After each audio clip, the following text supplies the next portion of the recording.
could watch this live broadcast. Remember, this live broadcast is also made possible through the collaboration between the Parliamentary Broadcasting Unit, and this is in conjunction with the Kenya Broadcasting Corporation.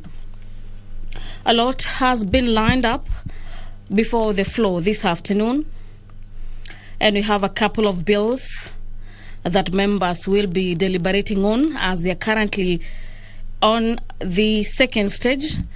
The first bill is about the Public Procurement and Asset Disposal Amendment Bill. This is a bill originating from the National Assembly, Bill number 32 of 2021.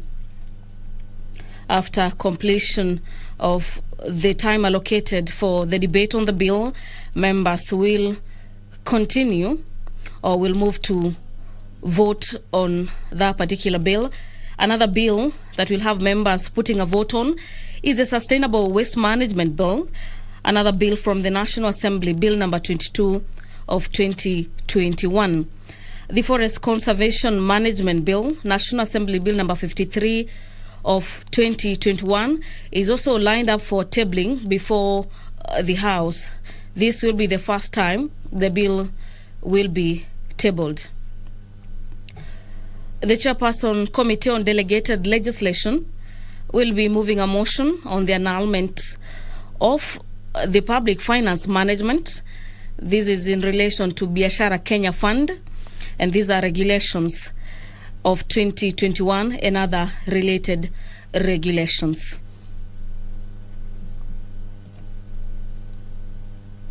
Another motion before the House this afternoon is the report on the annulment of the fiber crops regulations, a motion for 2020 by the Chairperson Committee on Delegated Legislation. The coffee bill originating from the House is currently at the second stage, and so is the Copyright Amendment Bill, National Assembly Bill number 44 of 2021. The members of Parliament will be deliberating on. Another bill set to be debated is the Child Rights Bill, National Assembly Bill number 38 of 2021.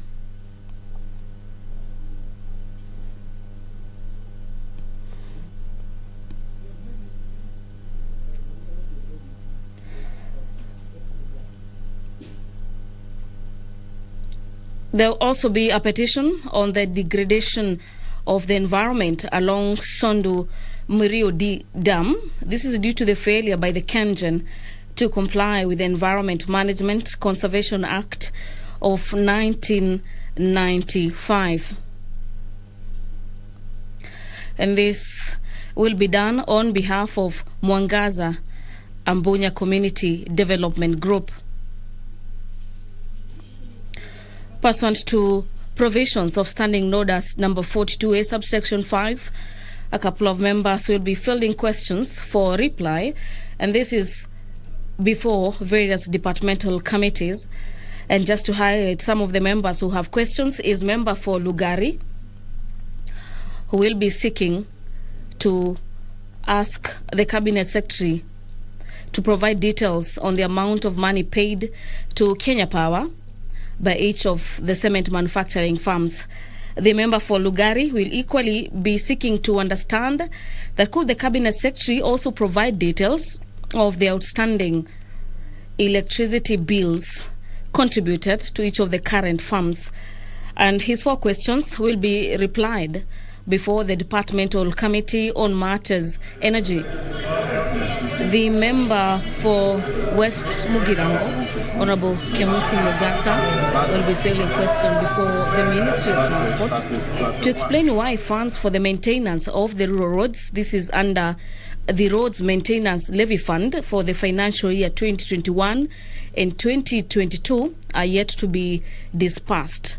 He has three questions that will be fielded before the Departmental Committee on Matters Transport, Public Works and Housing. The business of the House is just about to commence with the entry of the Speaker, Honorable Justin Muturi, who will be presiding over this afternoon session.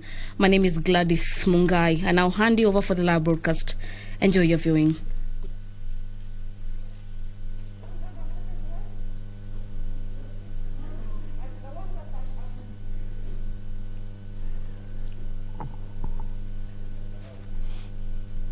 Tuombe.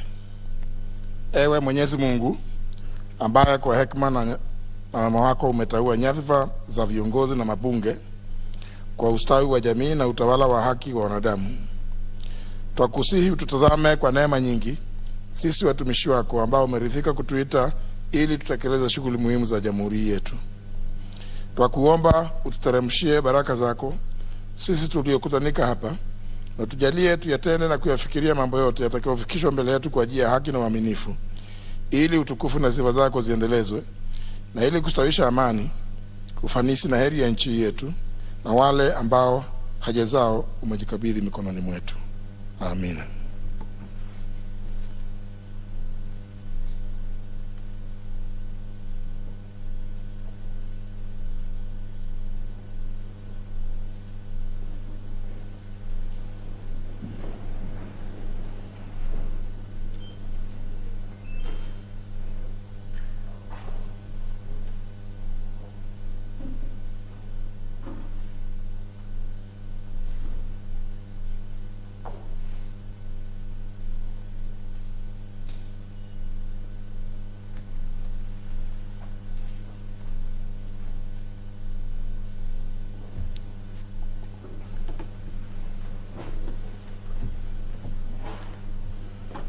See with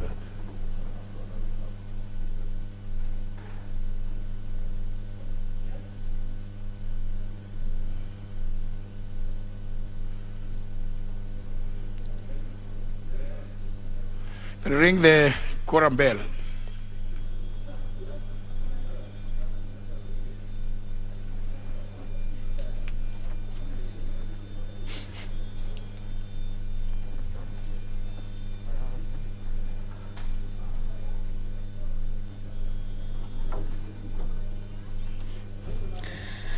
The Speaker of the National Assembly has just ordered that the quorum bell be rung for 10 minutes. This is to necessitate the House get the requisite number of a minimum of 50 members of Parliament to enable it transact business during this afternoon session.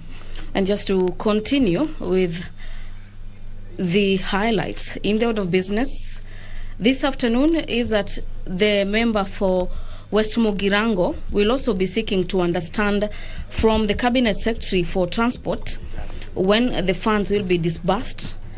This is given that there are just 4 months left to the current financial year. And finally, could the Cabinet Secretary also explain whether the Ekerunyo Ebwari Misambi Road, this is under construction, will be extended to Obwari, Gikendo and Nyamaiya Road. Questions by Honourable Member for South West Mugirango will be replied before the Departmental Committee on Matters Transport.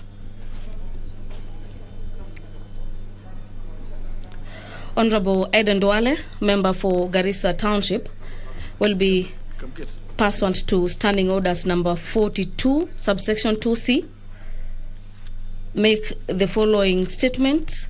And the statement is in regards to the status of the contracts awarded to the foreign companies in the energy, infrastructure, and matters the ICT sectors. His statement will be fielded to the Departmental Committee on Matters Transport and Public Works. Honourable Member for North Menti, Honourable Abdul Rahim Dawood, will be asking the Cabinet Secretary for Matters Interior as well as coordination of the national government, what steps has the ministry taken? This is to ensure that Mr. Lewis Muthuri, who was allegedly abducted by the security officers, the date being the 11th of October last year, has been traced and reunited with his family. The Honourable Member will also be seeking to understand what is the status of the investigation. This is into that particular abduction, which was reported in Meru Police Station on 13th of October. And also what measures the ministry has put in place to address increased cases of mysterious forced disappearances of persons across the country. Honourable Member's question, Honourable Rahim Dawood, his questions will be fielded for reply before the Departmental Committee on Matters Administration and National Security. Honorable for Tharaka, Honorable Gitonga Murugara will be asking questions directed to the Teacher Service Commission. That could the Commission explain why a few persons holding TSC numbers are yet to be issued with letters of appointment as per the provisions of the Teacher Service Commission on matters human resource. From the signal in the House is that the quorum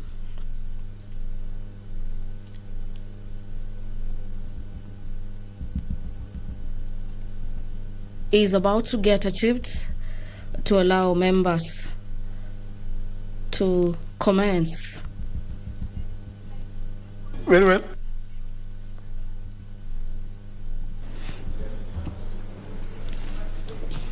Start. Order number 1, administration of oath. Order number 2, communication from the chair. Order number 3, messages.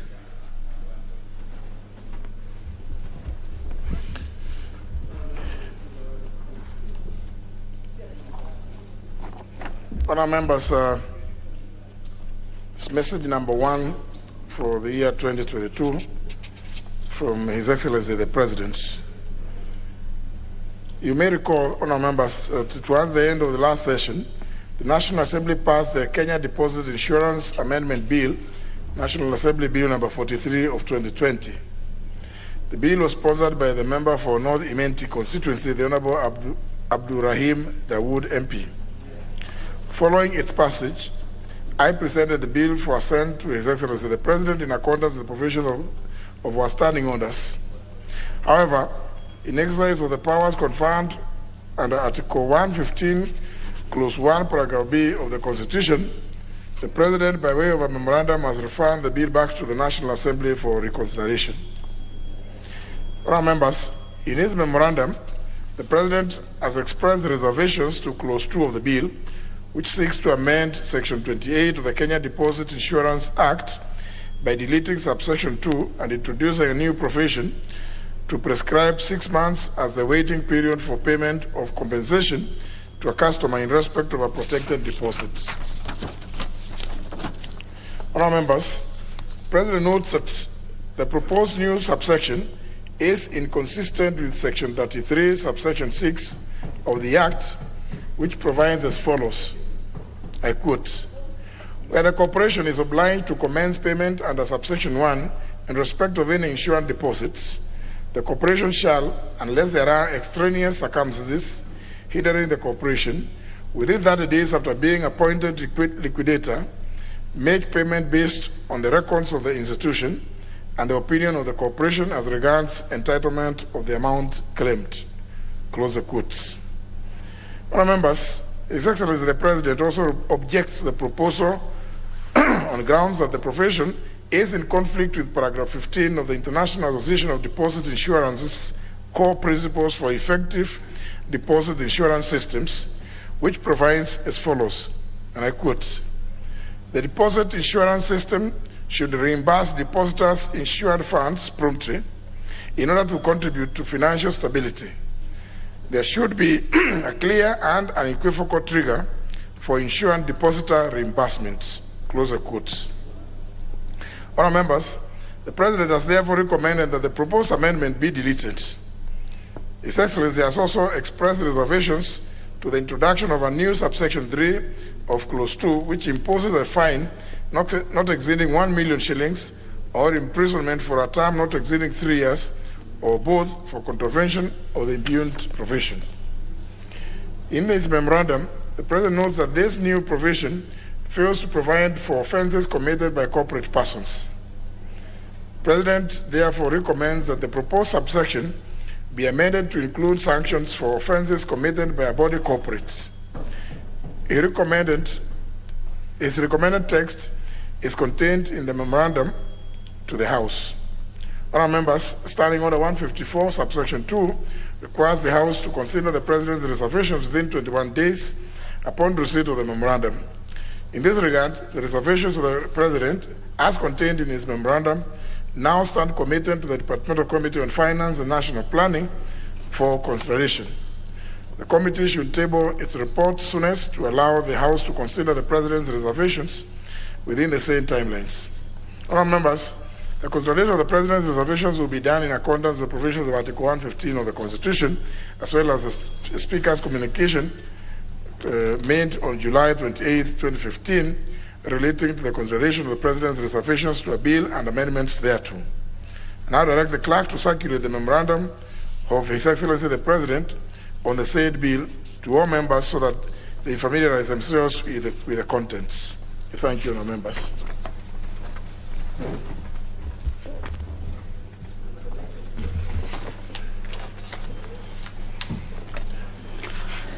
Order number 4, petitions.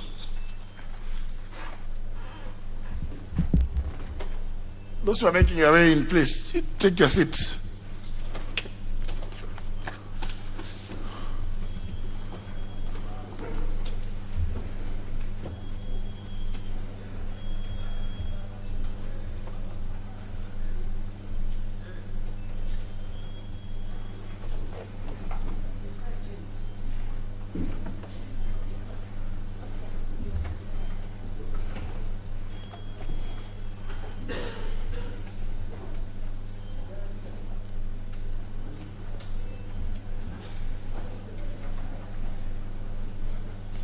You can take a seat even near. It's not harmful.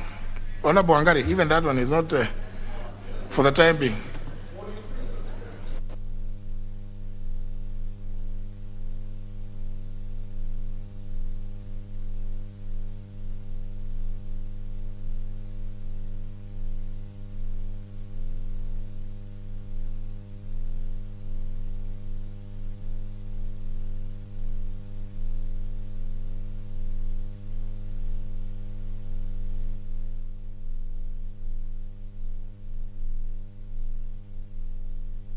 Report the House that a petition by members of Mwangaza Abunya Community Development Group on behalf of communities living around Sondu Miriu Dam in Nyakach constituency regarding the degradation of the environment along Sondu Miriu Dam due to the failure by the Kenya Electricity Generation Company, KenGen, to fully comply with the environmental impact assessment of 1995.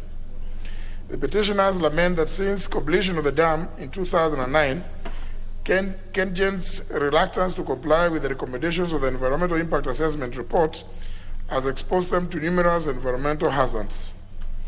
The petitioners state that KenGen has left winds to sprawl and cover the surface of the dam, consequently rendering the water unfit for domestic use, hampering water transportation and creating a breeding ground for mosquitoes and other dangerous animals like snakes.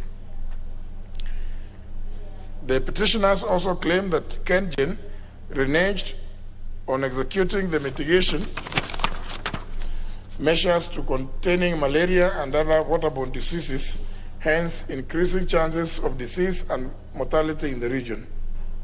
In addition, siltation at the dam has compromised the quality of water and occasioned loss of livestock due to infestation of liver flukes and lookworms. The petitioners further state that following construction of the dam, vital access roads were blocked, particularly the access road to Kabondo Sub-County Hospital, which has hindered emergency medical response. KenGen is yet to open up alternative routes or construct a bridge across the Miriu River, which is hindering transportation and commercial activities between Kisumu and Homa Bay counties. Finally, the petitioners are disillusioned that in spite of the fact that Sondu Miriu power generation plant is hosted within their region, the local community is yet to be connected to electricity. Honourable members, the petitioners therefore pray that the National Assembly do, 1, investigate the issues raised regarding the current state of Sondu Miriu Dam and its effects on the residents' right to clean water and safe environment with a view to recommending appropriate mitigation measures. 2, investigate the extent to which KenGen has failed to implement the environmental impact assessment of report of 1995 and recommend its full implementation, including open up blocked access roads, maintain existing maram roads, constructing drainage culverts and bridges at Worth Karoko Point to link Kisumu and Homa Bay counties, and another one to link St. Anthony's Secondary School and Abuoye Primary School. 3, recommend to KenGen to construct a health center at Mamboleo grounds to serve the local communities, which is exposed to high prevalence of waterborne diseases due to stagnant dam water. 4, find out the projects that KenGen has been implemented under the corporate social responsibility to the affected communities living majorly in Kodoch, West, and Kawur locations since inception to date, and recommend to KenGen to link with last mile connectivity project to supply electricity to the affected communities so the community gains advantage of hosting the dam. 5, recommend to KenGen to initiate infrastructure facelift and provision of learning materials in schools within the region, especially Abuoye, Nyadolo, and Ogeka primary schools as part of CSR program. 6, recommend to KenGen to release all the title deeds that have been held at the offices since 2005, when construction of the dam began, to help the community in processing of title deeds for the parcels of land which are not being finalized. 7, makes any other recommendation or recommendations deemed necessary in addressing the circumstances of the petitioners. Our members, having determined that the matters raised by the petitioners are well within the authority of this House, I order and direct that pursuant to provision of Standing Order 227, subsection 1, this petition be committed to the Departmental Committee on Energy. The committee is required to consider the petition and report its findings to the House and to the petitioners in accordance with Standing Order 227, subsection 2. I thank you, all members. I may allow a few comments on the petition. The first person, you have determined that this sixth session you are going to be exceptionally smart. Honorable Sankok. Unusually. Thank you very much, Honorable Speaker. And Honorable Speaker, being smart is my weakness. And Honorable Speaker, you remember there was a day that you were not around and my crutches were snatched. So I decided to camouflage so that I can confuse the enemy. Honorable Speaker, the petitioner have a very valid point, Honorable Speaker, because these very big companies, Honorable Speaker, disregard sometimes they disregard advices from NEMA, National Environmental Management Authority, Honorable Speaker. And as much as we need these mega projects, we need human lives first. Honorable Speaker, you know, whenever you have such a big project and there is stagnant water, especially in those areas of Nyanza where it is a malaria zone, Honorable Speaker, there will be waterborne diseases and malaria, Honorable Speaker. Roads have been closed, Honorable Speaker, because of that major project. And they have not constructed other roads or given resident an alternative, especially when it comes to health, Honorable Speaker. So, Honorable Speaker, I do support the petitioner, and I think the committee can make sure that they have dealt with it very quickly, Honorable Speaker, considering that we are going towards the election, so that we can solve those issues once and for all. So, Honorable Speaker, I support.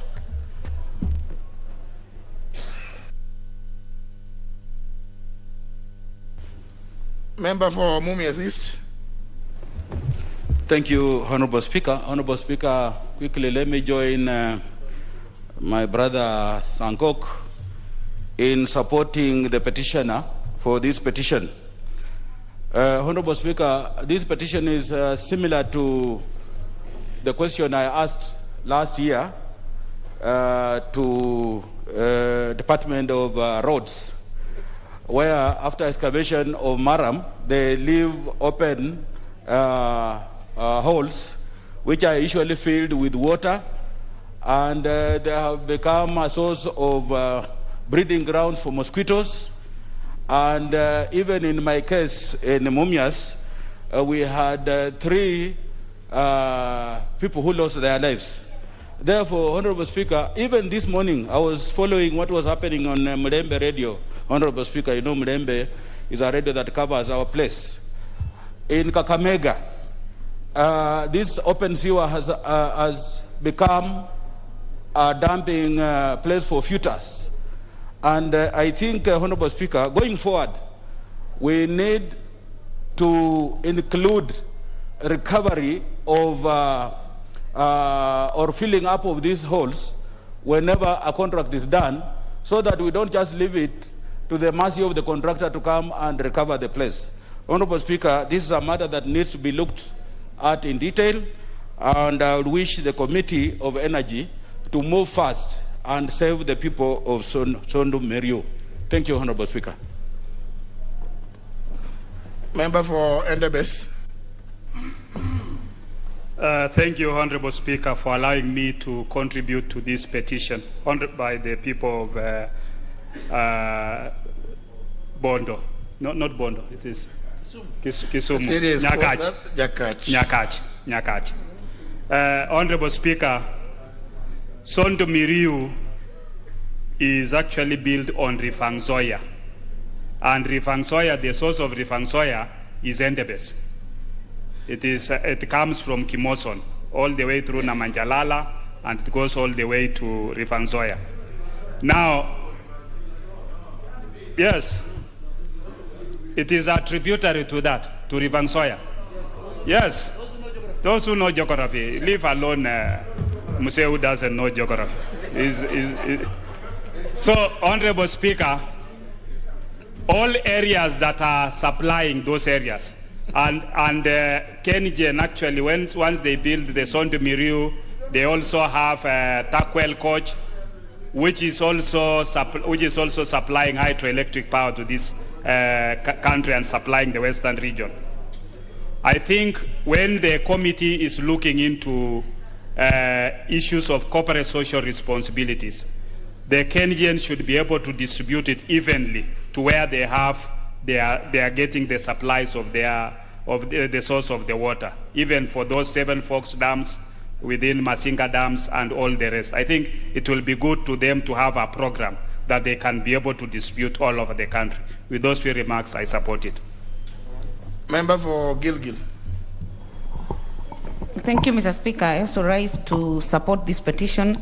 And I think the issue of Kengen, Mr. Speaker, is quite spread, especially in the areas where they're operating, including my own constituency in Eburu area.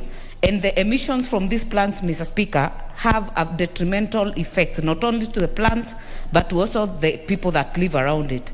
Mr. Speaker, this should be looked at holistically so that we know exactly how do we deal with these emissions. Mr. Speaker, just recently, we have iron sheets being corroded by the effects of these emissions. Mr. Speaker, this has not been addressed properly. The issue of CSR is very critical. The issue of employment is critical. And I think it should be by policy that in every area they're operating, the locals are entitled to about 70% of the employment activities around that area. That way, Mr. Speaker, they can be able to fend for their families, even when the initial primary activities like farming are affected. But with those few remarks, I support. Member for Kitui Central. Yeah, thank you, Mr. Speaker. Mr. Speaker, it's unbelievable to hear that such a big project did not consider an environmental impact assessment report. And I must thank the petitioners for raising this matter with this House, Honorable Speaker, because I think the question is a question of enforcement. And I think even as the committee deliberates on this matter, Honorable Speaker, it will be very important that they consider what the petitioners are saying, because, Honorable Speaker, we have seen in the past in this country where omission of consideration of the impact assessment, environmental impact assessment report has actually led to deaths. So I think it is important and urgent that this matter is considered and reported to this House, Honorable Speaker. I thank you. Member for Nyaribari Chache. Thank you, Honorable Speaker. I stand to support the motion. I was the petition, and I was whispering to Honorable former Majority Leader that the Nippon Koi, which did the project, is very close to my heart. Very professional company from Japan. I was telling that my first million profit ever on earth I made from that company, supplying them legitimately. So they're very professional people. They do a good job. This must have been an omission.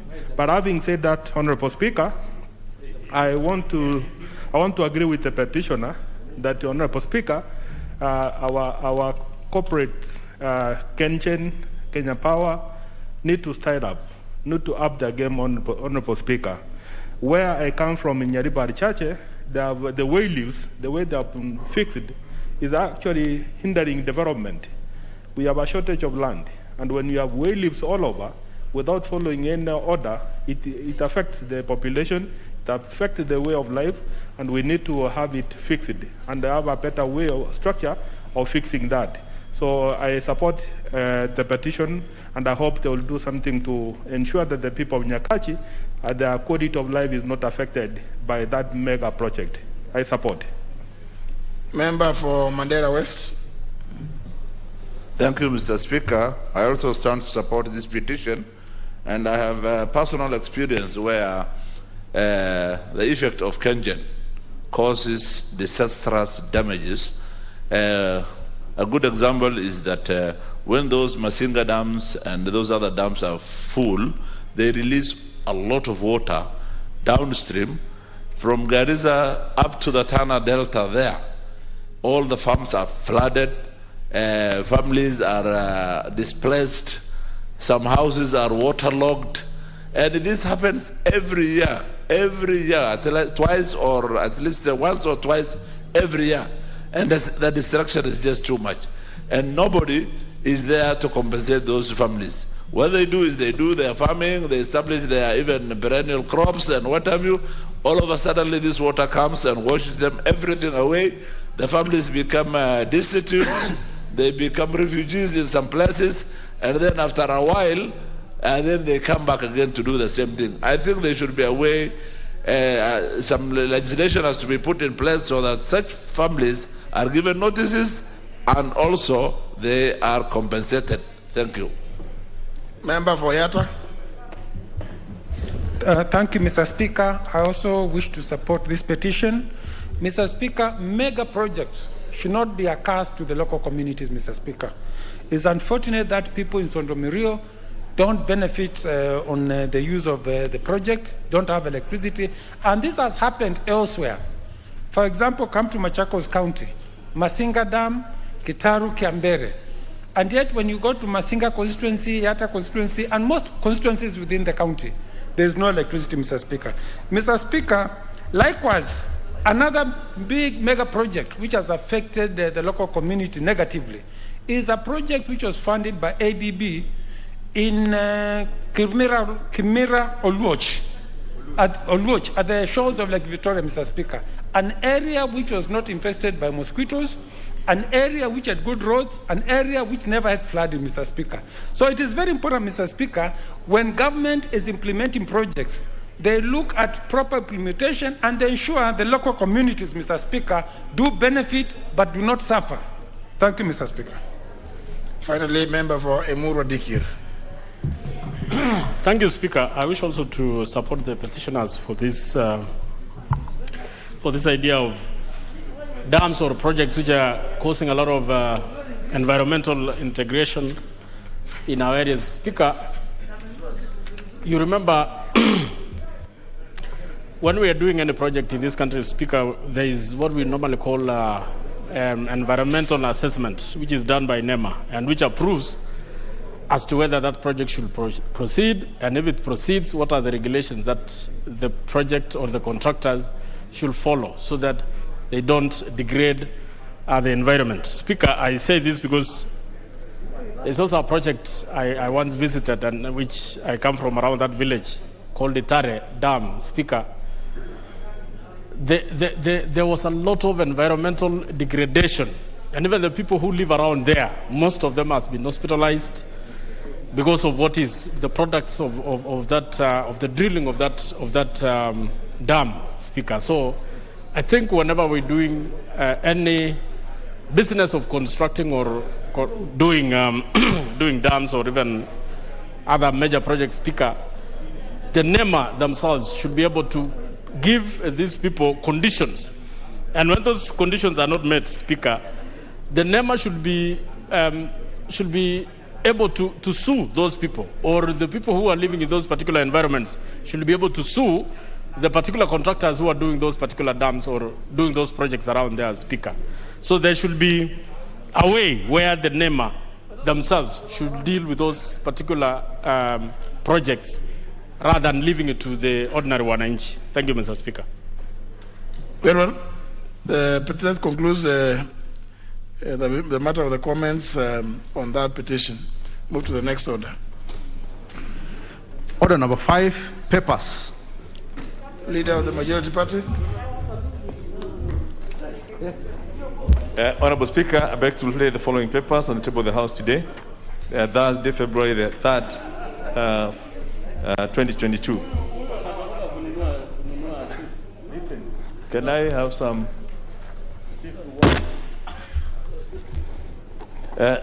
Legal notice number 263 relating to the Data Protection General Regulations 2021 and the explanatory memorandum from the Ministry of ICT, Innovation and Youth Affairs. Number 2, legal notice number 264 relating to the Data Protection, Complaints Handling and Enforcement Procedures, Regulations 2021 and the explanatory memorandum from the Ministry of ICT, Innovation and Youth Affairs. Legal notice number 265 relating to the Data Protection, Registration of Data Controllers and Data Processors, Regulations of 2021 and the explanatory memorandum thereon from the Ministry of ICT, Innovation and Youth Affairs. And number 4, the reports of the Auditor General and financial statements in respect of the following institutions for the year ended 30th of June 2021 and the certificates therein. And first is Mombasa, Nairobi, Addis Ababa Road Corridor Project, Phase 2, Kenya National Highways Authority. The Global Fund HIV/AIDS Project Grant, National AIDS Control Council. Third, the Health Sector Support Project, Kenya Medical Supplies Authority, KEMSA. D, the Global Fund Tuberculosis Grant Program, Ministry of Health. But E, the Kenya Youth Employment and Opportunities Project, the State Department for Youth Affairs. Number F, the Thwake Multi-Purpose Development Program, Phase 1.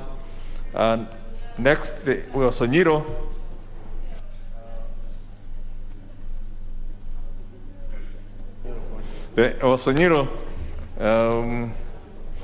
South Development Authority. Number H, the Emergency Locust Response Project, State Department for Crop Development and Agricultural Research.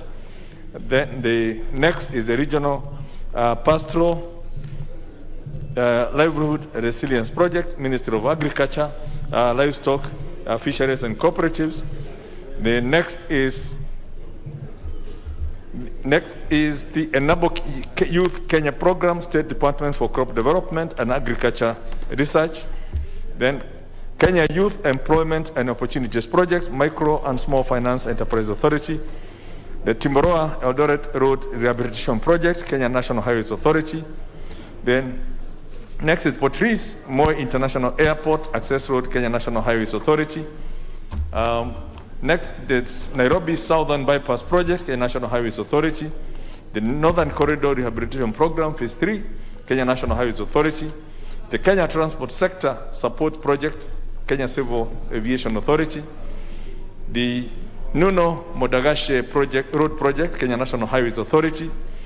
And Transforming Health Systems Universal Care Project Grant, Ministry of Health. The last batch is the reports of the Auditor General and financial statements in respect to the following institutions for the year ended 30th of June 2020 and the certificates therein. A, Kenya Institute of Mass Communication, the Numeric Machining Complex Limited, LAPSET Corridor Development Authority. Number D, Kirinyaga University, the Kenya Roads Board Operations, the Kenya Roads Board Fund, State Department for Infrastructure, the Kenya Marine and Fisheries Research, the Kenya National Shipping Line Limited, the Kenya Citizens and Foreign Nationals Management Service, the President's Award Scheme, National Research Fund, Universities Fund, the current Technical Training Institute for the Deaf, and the Kenya Law Reform Commission. Thank you, Honorable Speaker. Can we let's get these other documents tabled. The chairperson, Departmental Committee on Finance and National Planning. Oh, the Honorable Angwenyi, you are the acting chair. Honorable Speaker, I beg to lay on the following paper on the table of the House today, Thursday, February 3rd, 2022. A report of the Departmental Committee on Finance and National Planning on the vetting of Ms. Elizabeth Wangoi Mushiri, nominee for appointment as a member of the Salaries and Remuneration Commission, representing the National Police Service Commission. Thank you, Mr. Speaker, sir. Next order. Order number 6, notices of motion. Honorable Kamket. Thank you, Mr. Speaker. Mr. Speaker, sir, I beg to give notice of the following motion: that this House adopts the report of the Committee on Delegated Legislation on its consideration of the Public Finance Management Act Sinking Fund Guidelines 2021, laid on the table of the House on Tuesday, September 21, 2021, and pursuant to the provisions of Section 13 of the Statutory Instruments Act 2013, annuls in entirety the Public Finance Management Sinking Fund Guidelines 2021, published as Gazette Notice number 5085 of 2021. Secondly, Mr. Speaker, I beg to give notice of the following motion: that this House adopts the report of the Committee on Delegated Legislation on its consideration of the Environmental Management and Coordination, Impact Assessment and Audit Amendment Regulations 2016, laid on the table of the House on Wednesday, November 10, 2021, and pursuant to the provisions of Section 18 of the Statutory Instruments Act 2013, and Standing Order number 2104B, annuls in entirety the Environmental Management and Coordination, Impact Assessment and Audit Amendment Regulation 2016, published as Legal Notice number 149 of 2016. I thank you. Honorable Angwenyi. Thank you, Mr. Speaker. Mr. Speaker, sir, I beg to give notice of the following motion: that taking into consideration the findings of the Departmental Committee on Finance and National Planning on the vetting of Ms. Elizabeth Wangoi Mushiri, nominee for appointment as a member of the Salaries and Remuneration Commission, representing the National Police Service Commission, laid on the table of the House today, Thursday, February 3rd, and pursuant to the provisions of Article 250 2B of the Constitution, Section 7 of the Salaries and Remuneration Commission Act 210, and Section 3 and 8 of the Public Appointments Parameters Approval Act 2011, this House approves the appointment of Ms. Elizabeth Wangoi Mushiri as a member of the Salaries and Remuneration Commission. Thank you, Mr. Speaker. Honorable Duale.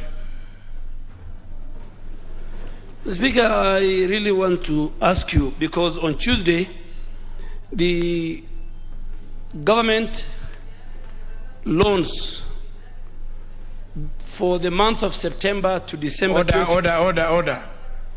The member there.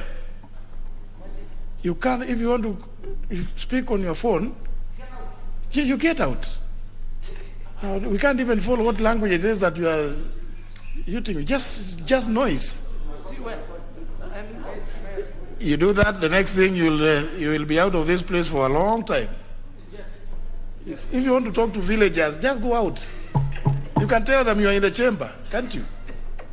I know this is a very difficult time. It's very trying, and you think everybody calling is... see, please, tell them to allow you to participate here. Proceed, Honorable Duale. Mr. Speaker, the new loans contracted by government between the month of September and December 2021 were tabled by the Leader of Majority, Mr. Speaker, on Tuesday.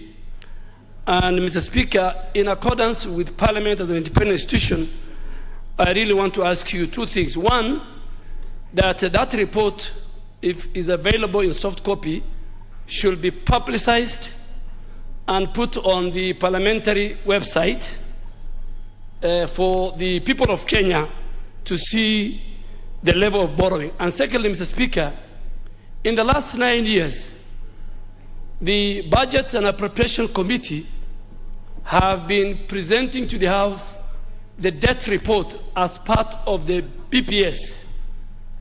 That has been the tradition. Speaker, I really want you to ask that this year, in line with the advice given by the Parliamentary Budget Office, that the Budget and Appropriation Committee tables a report on the debt separate before we discuss the budget policy statement in this report. And finally, Mr. Speaker, and I don't want to speak for him, he's in the House. Speaker, this is the last session, and we'll be very happy, as you directed earlier, if we can discuss Honorable Bunyasi's bill on the establishment of an independent institution that will deal with the debt in our country, Mr. Speaker. This advice by the Parliamentary Budget Office has not... it is directed at who? Because I've not been... who are they advising? Mr. Speaker, in fact, they have been advising the Budget and Appropriation Committee. And the chair sitting here can confirm. They have been advising even the previous chairs of Budget and Appropriation Committee. These are an advice they have been giving, and it is in the Hansard. So it's with the... So I'm sure the chair of Budget can confirm that advice has been given. Speaker, at least I can confirm that. So, Speaker, we need to discuss the debt as a separate report before we discuss the budget policy statement. That is the only thing I'm asking.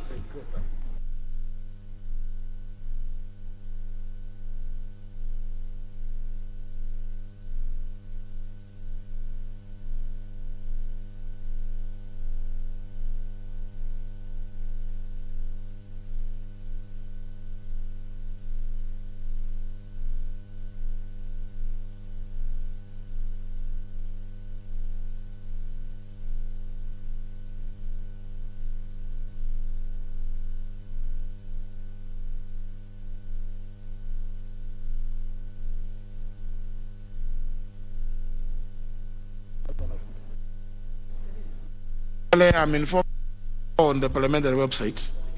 Honorable Kanini, you want to say something about... Welcome back to the House. Thank you, Honorable Speaker. I don't know, and I don't understand why my good friend, the emeritus, the majority leader, is jumping the gun, because we next week, hopefully that next week we'll be able to have the budget BPS with us. And if there is any departure, then at that point, then for sure he would be able to raise it. So I would beseech him to wait for next week, because I believe that by Tuesday or Wednesday we will table that report, Mr. Speaker. Speaker, I am not waiting for the PPS report to be tabled. That is usual. In fact, I think it has timelines. I'm only asking that before Tuesday, if the previous 9 years, the Budget and Appropriation Committee used to lump together the debt report plus the PPS as one document. If they can give the opportunity to this House that we can have a separate report for the debt and a separate report for the PPS, so that this House can discuss the debt, because it has been tabled, Mr. Speaker, and every time such documents are tabled, you usually send it to the relevant committee. And the Speaker, there are a number of reports, including even the control of budget report. So I think committees, Mr. Speaker, going forward, even though we are at the tail end, but this one of the debt, Mr. Speaker, is very, very critical. And I'm also informed that indeed those reports are brought in, I think, either quarterly, and so the committee, the Budget and Appropriations Committee, could very well actually do a report on each of them, and perhaps do even a composite one.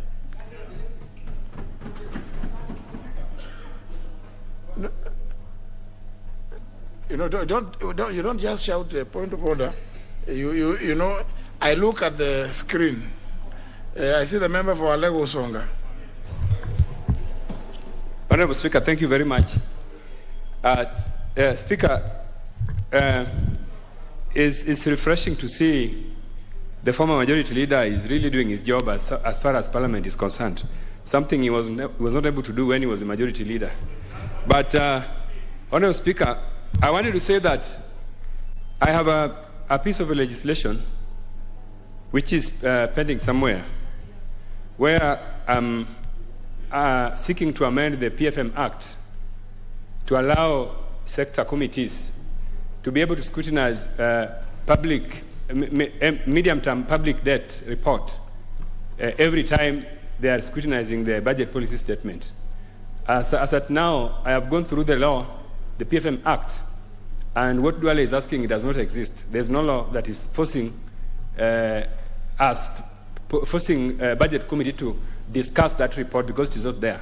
If my amendment is passed, then I think now to compel sector committees to go through that medium-term debt report alongside budget policy statement. If that is done, then it will be possible. But I think what he's asking now, why he's asking our chair to table that report before BPS is not tenable.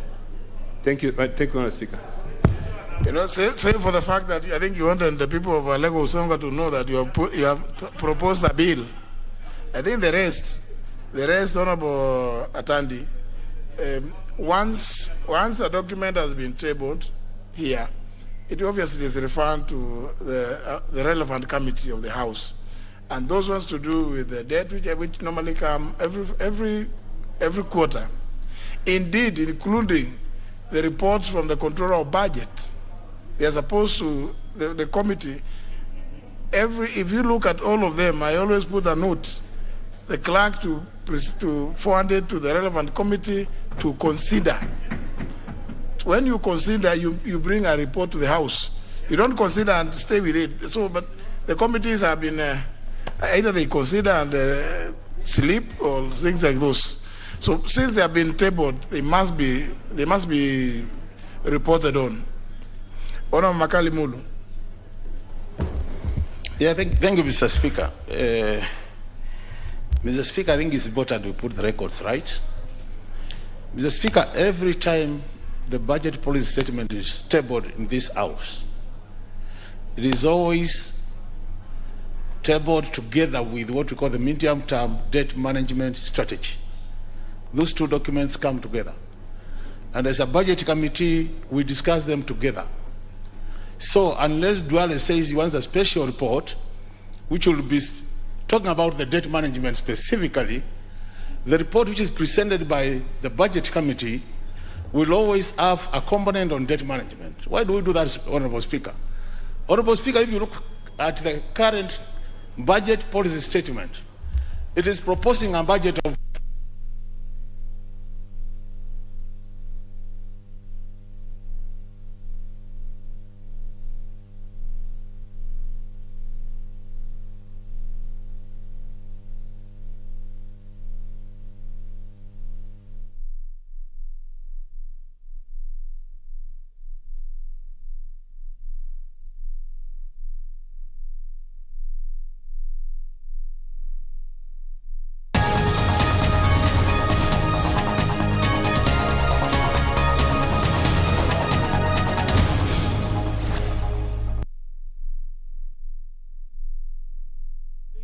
how our debt is, public debt is, how it is doing in the country.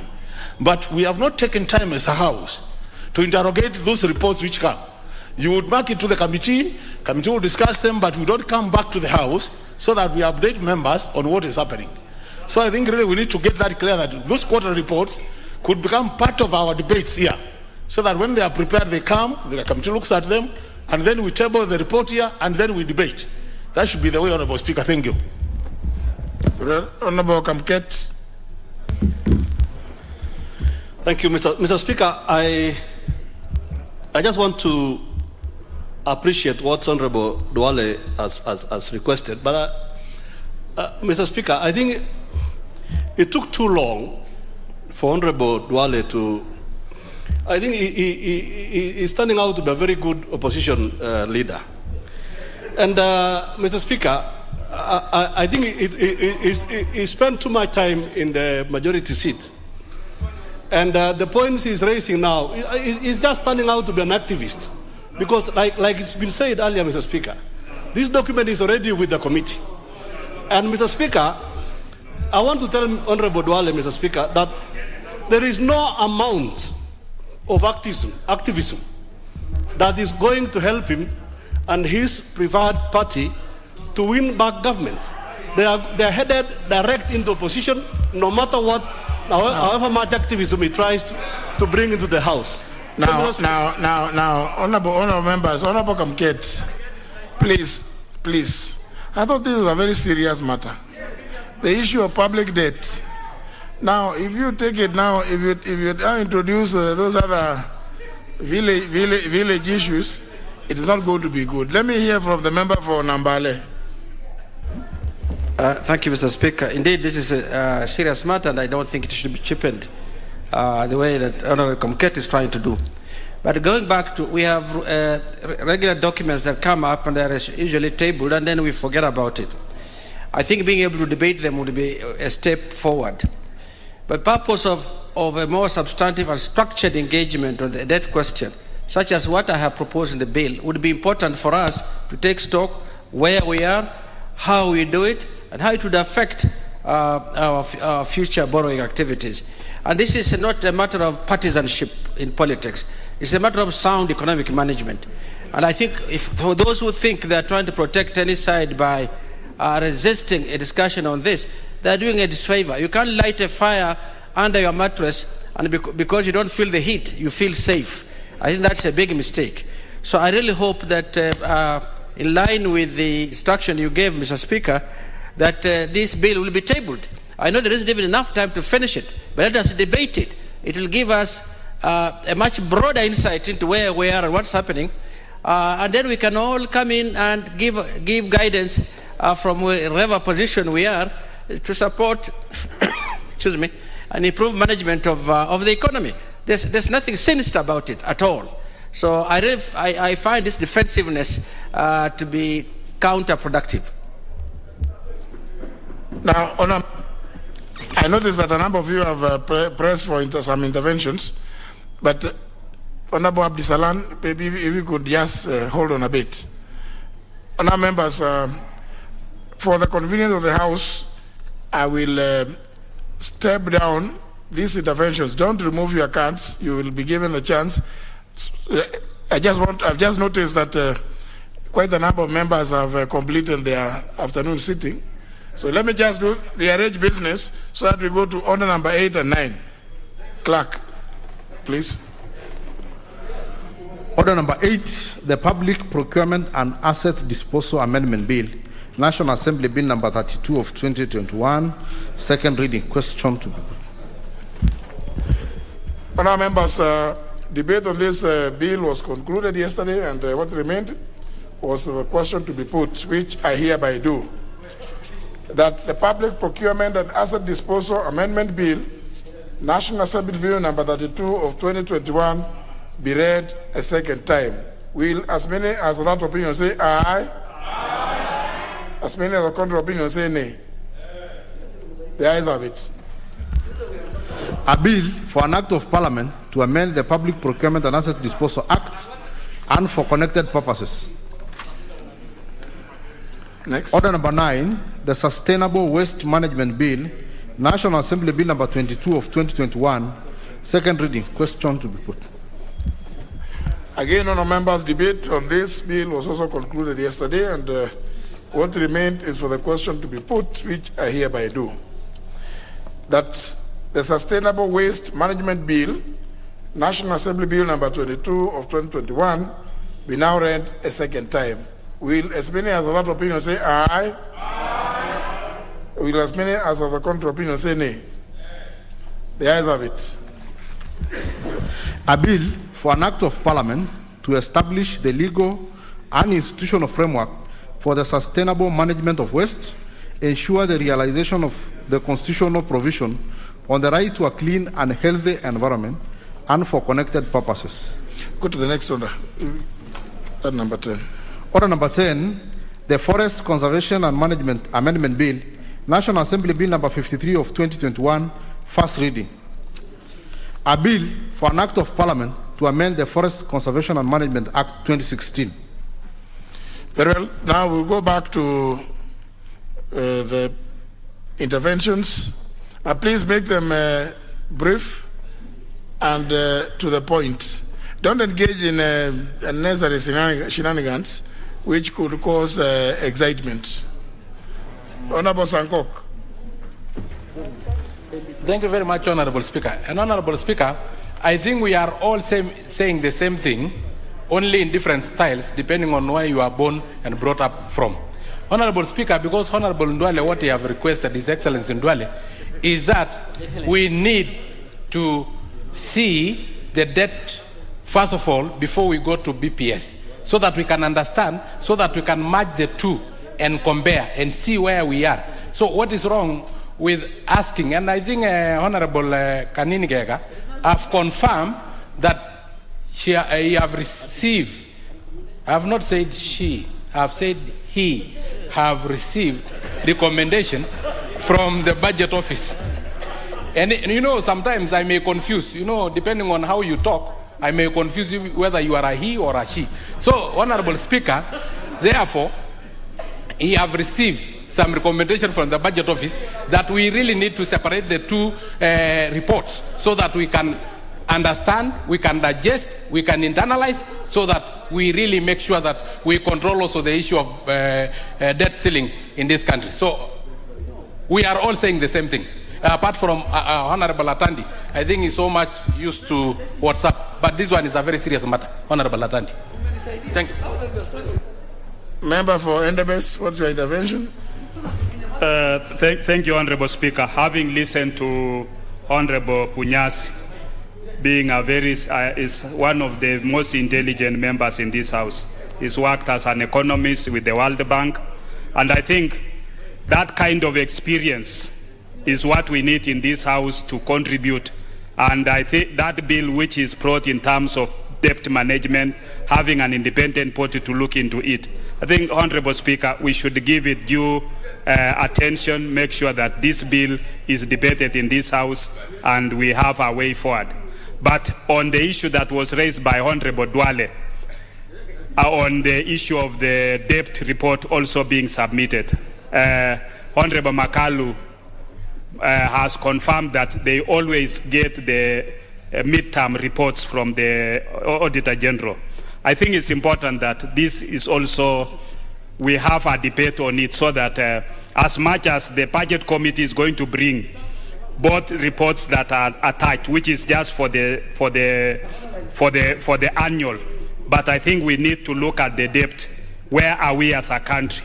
How do we move forward? How do we be able to raise that, to reach that cap? And I think Honorable Dwale has raised a very important matter, although Honorable Kamuket was trying to trivialize it. Honorable Dwale is raising his issues as a member of Garissa Town, and I think that is, we should be able to respect each other in this House and appreciate members' contributions.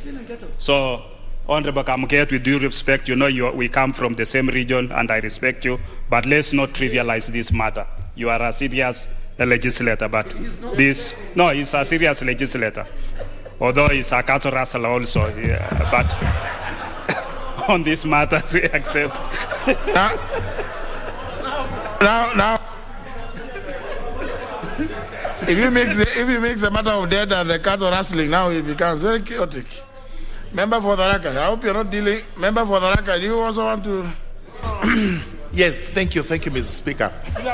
Mr. Speaker, the issue of debt in the country is actually becoming quite emotive.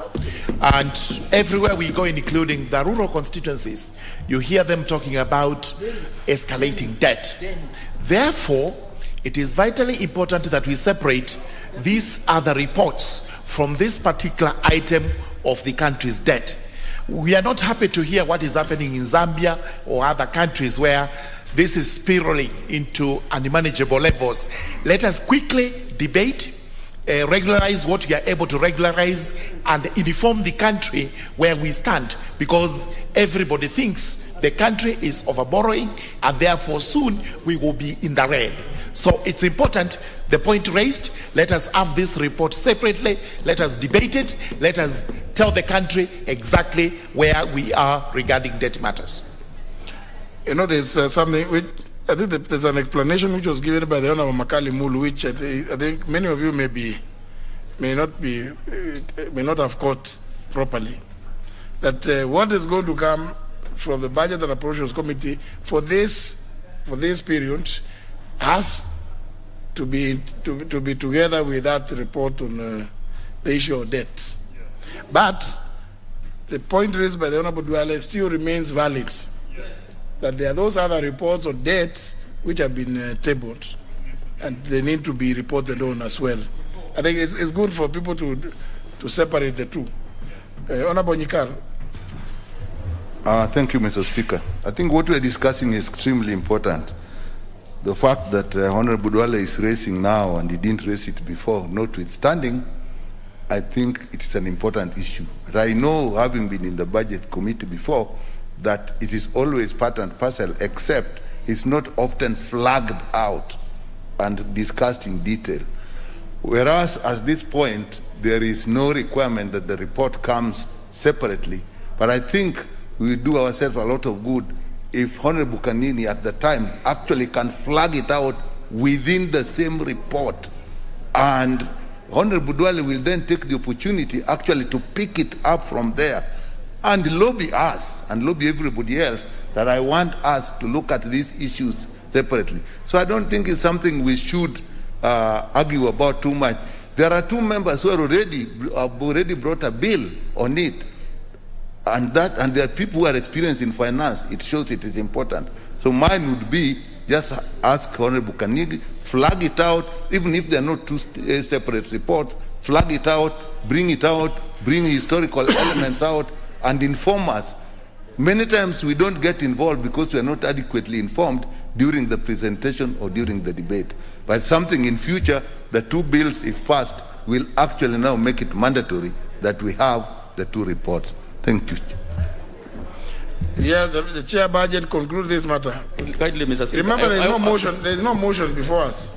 Honorable Speaker, I can confirm to you that this morning, we had a meeting, a budget meeting, budget and appropriations meeting, and for sure that is one of the issues that we were discussing. So I beseech this House to wait for a report that we will do by next week, and if the issues are not covered, then we'll be able to canvass them after that. So, Mr. Speaker, I want to confirm that is an issue that is alive with us, and we'll make sure that we bring a report alongside the BPS.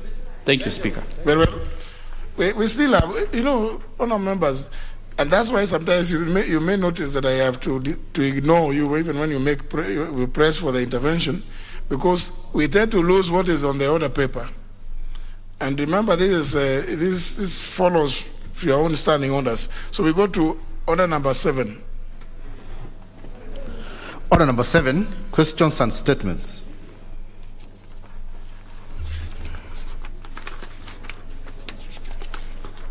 The first question is by the member for Lugari. Thank you, Mr. Speaker. I rise to ask question number 003, 2022, directed to the Cabinet Secretary for Energy. Could the Cabinet Secretary provide details on amount of money paid to Kenya Power by each of the cement manufacturing firms in the country per month for electricity power consumption in 2020 and 2021? Could the Cabinet Secretary Also provide details of the outstanding electricity bills attributed to each of the cement firms. 3, could the Cabinet Secretary explain the reason which have led to the decline in financial performance by Kenya Power? And finally, what specific measures has the government initiated to return the company to profitability? Thank you, Mr. Speaker. Well, question will be replied to before the Departmental Committee on Energy. Next question is by the member for Tharaka. Thank you, Mr. Speaker. Mr. Speaker, I rise to ask question number 004 of 2022 to the Teachers Service Commission. Number 1, could the Commission explain why Mr. Kamui Joshua Munene, TSC number 505757, Mr. Muteria Aaron Mutugi, TSC number 480686, Mr. Jafet Kiremi Muthwe, TSC number 535767, Ms. Ellen K. Njagi, TSC number 392191, Ms. Nyaga Priscilla Kagendo, TSC number 366144, Mr. Peter Ntoitingoshi, TSC number 508176, Ms. Rose Katweri Njeru, TSC number 423450, and Ms. Purity Enigideon, TSC number 345212, who were appointed as senior teachers in the year 2017, are yet to be issued with the letters of appointment as per the provisions of the Teachers Service Commission policy on human resource. And number 2, could the Commission provide the timelines within which the said teachers shall be issued with their respective letters of appointment? Thank you, Mr. Speaker. Question will be replied to before the Departmental Committee on Education and Research. The next question is by the member for West Mugirango, the Honorable Kemosi Mogaka, who has written to me requesting deferment. I have acceded to the request, so the question is deferred to Tuesday next week. Last question is by the member for North Imenti, Abdul Rahim. Thank you, Mr. Speaker. Mr. Speaker, I want to ask question number 18 of 2022 to the Cabinet Secretary for Interior and Coordination of National Government. Mr. Speaker, I want to ask number 1, what steps has the Ministry taken to ensure that Mr. Louis Muduri of ID number 26369584, who was allegedly abducted by security officers on the 11th of October 2021 near Muladhankari Chief's Camp in Kibachia Village, Kiamuitari Division in Imenti North Constituency, has been traced and reunited with his family. 2, what is the status of investigations into the abduction of the named persons which was reported in Meru Police Station on the 13th of October 2021, Vide OB number 98/13/10/2021. 3, what measures has the Ministry put in place to address increased cases of mysterious forced disappearances of persons across the country? Mr. Speaker, this is the same question I asked in December. The chair had promised to give me during the break because it was a serious issue, but to date I have not seen it. But one of my constituents has been found in Yala, from Meru up to Yala. Now this is another one, and I hope one of our other politicians who was last year was taken from somewhere along the road. I hope Mr. Mbijewe, we won't find him in Yala as well. Mr. Speaker, I want more. We need to know more about this thing. Thank you. The question will be replied to before the Departmental Committee on Administration and National Security. The next segment is statements. Request for statement. There's one by the Honorable Dwale. Honorable Speaker, pursuant to the provisions of Standing Order 44-2C, I rise to request for a statement from the chairperson of the Departmental Committee on Transport, Public Works, Housing regarding the status of contracts awarded to foreign companies in the energy, infrastructure, and ICT sectors. Honorable Speaker, the status of the public debt as at 31st September 2021 indicates that the gross public debt increased by 875.7 billion to Kenya shillings 7,996.3 billion compared to 7,120.6 billion as at the end of September 2020. Speaker, the gross public debt comprised of 50.8% external debt and 49.2% domestic debt. The National Treasury, Mr. Speaker, attributes the increase in the public debt during the period to external loan disbursement, exchange rate fluctuations, and uptake of domestic debt during the period. Honorable Speaker, the pending bills are mainly in the roads and energy sector. Roads has a pending bill of 71 billion in the financial year 2018-2019, which dropped slightly to 41 billion in the financial year 2019-2020, before again doubling up to 88 billion in the financial year 2020-2021. Honorable Speaker, the government paid approximately 645 billion, or 65% of the total actual expenditure of 975.2 billion in the energy, infrastructure, and the IC sector to companies that were linked to China or which were Chinese state-owned companies, among other foreign enterprises. The high borrowing from foreign nations and awards of contracts to foreign and foreign-owned companies, Mr. Speaker, has created a vicious circle of borrowing from foreigners to pay foreigners. It's very, very sad, Mr. Speaker. So we borrow from them and we pay them again. Honorable Speaker, it is against this background that I seek a statement from the chairperson, Departmental Committee on Transport, Public Works and Housing, that addresses the following issues. 1, what is the identity of the local directors or representative of all the foreign-owned companies awarded contracts by the Ministry of Transport, Infrastructure, Housing, Urban Development and Public Works, including a breakdown of contracts awarded by all the state agencies in the ministry from the financial year 2013-2014 to date. 2, what is the total amount of contracts awarded to foreign companies undertaking projects in the ministry, including a breakdown for each company and the total amount paid so far from the financial year 2013-2014 to date.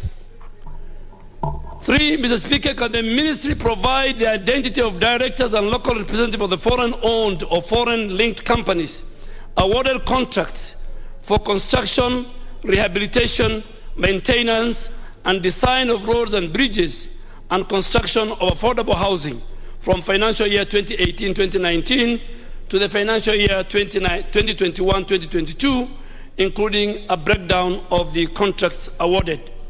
4, could the ministry provide a breakdown of the total number of professional engineering graduates, Kenyan engineering graduates, employed by foreign-owned or foreign-linked companies from the financial year 2018-2019 to financial year 2021-2022.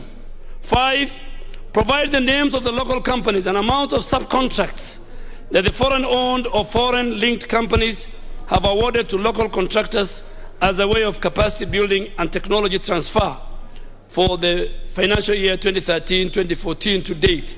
And finally, Mr. Speaker, provide technical and financial verifiable measures that the government has put in place to support local contractors in effecting and competing against state-backed companies from other nations like China. Honorable Speaker, I beg and thank you that you have given me an opportunity to ask this statement.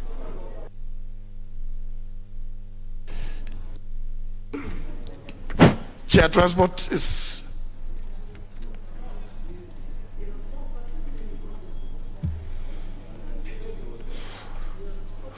Does he have a vice chair? Vice chair, she was here, Mercy Okay. Well, anyway, the request will be channeled through the Office of the Leader of Majority. The Leader of Majority will communicate. Next segment, the statement by the Leader of Majority. Honorable Speaker, pursuant to the provisions of Standing Order number 44-2A, I rise to give the following statement on behalf of the House Business Committee, which met on Tuesday, 1st of February 2022, to prioritize business for consideration. Honorable Speaker, let me take this opportunity to officially welcome members back from the long recess and into this new session. It's my hope that we've all had a chance to rest and rejuvenate while also interacting with our families and constituents. I also trust that we are re-energized and ready to work in the coming weeks, considering that we have quite a lot of business to dispense with in a short time. I also wish to take this chance to urge the committees to expedite any time-sensitive business before them, to give room for consideration and substantive debate by the House. As you are aware, time is of the essence at this juncture, and there is need to ensure that we fast-track consideration of urgent business in this 6th session of the 12th Parliament. In fact, this session is akin to the final lap of a long-distance race, and collectively as a House, we have achieved a lot this far, and in retrospect, we've contributed significantly to the development and advancement of our laws. But it's not over yet. The bell has just rung, and this is the last lap, so we need to make every moment count. Mr. Speaker, for the sitting of Tuesday, the 8th of February 2022, the following business will continue at the second reading. The coffee bill, which is Senate Bill number 22 of 2020, the Children's Bill of 2021, and the Health Laws Amendment Bill of 2021. Honorable Speaker, I'm reliably informed that there are no questions scheduled to be responded by Cabinet Secretaries, so this gives committees ample time to consider their pending business, especially any budget-related items. House Business Committee will convene on Tuesday, the 8th of February, to schedule the business for the rest of the week. Honorable Speaker, I now wish to lay this statement on the table of the House. Very well. Next order. Order number 11, motion. Report on annulment of the Public Finance Management Viashara Kenya Fund Regulations 2021 and other related regulations. Honorable Kamket. Yeah, Mr. Speaker, sir,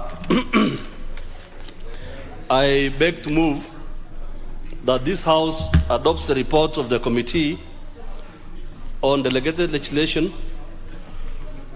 on its consideration of the Public Finance Management Viashara Kenya Fund Regulations 2021, the Public Finance Management Uwezo Fund Revocation Regulations 2021, the Public Finance Management Women Enterprise Fund Revocation Regulations 2021, and the Public Finance Management Youth Enterprise Development Fund Revocations Regulations 2021, laid on the table of the House on Tuesday, September 21, 2021, and pursuant to the provisions of Section 18 of the Statutory Instruments Act 2013, annuls in entirety the Public Finance Management Viashara Kenya Fund Regulations 2021, published as legal notice number 55 of 2021.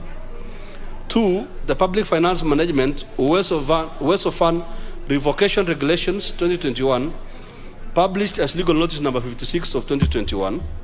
And 3, the Public Finance Management Women Enterprise Fund Revocation Regulations 2021, published as legal notice number 57 of 2021, and the Public Finance Management Youth Enterprise Development Fund Revocation Regulations 2021, published as legal number 58 of 2021. Mr. Speaker, sir,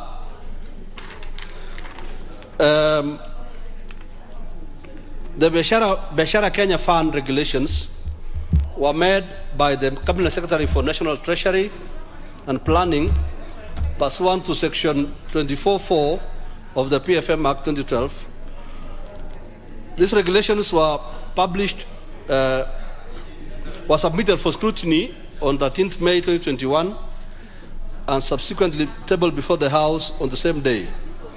These regulations, Mr. Speaker, sir, seek to collapse the provisions of Public Finance Management UESO Fund.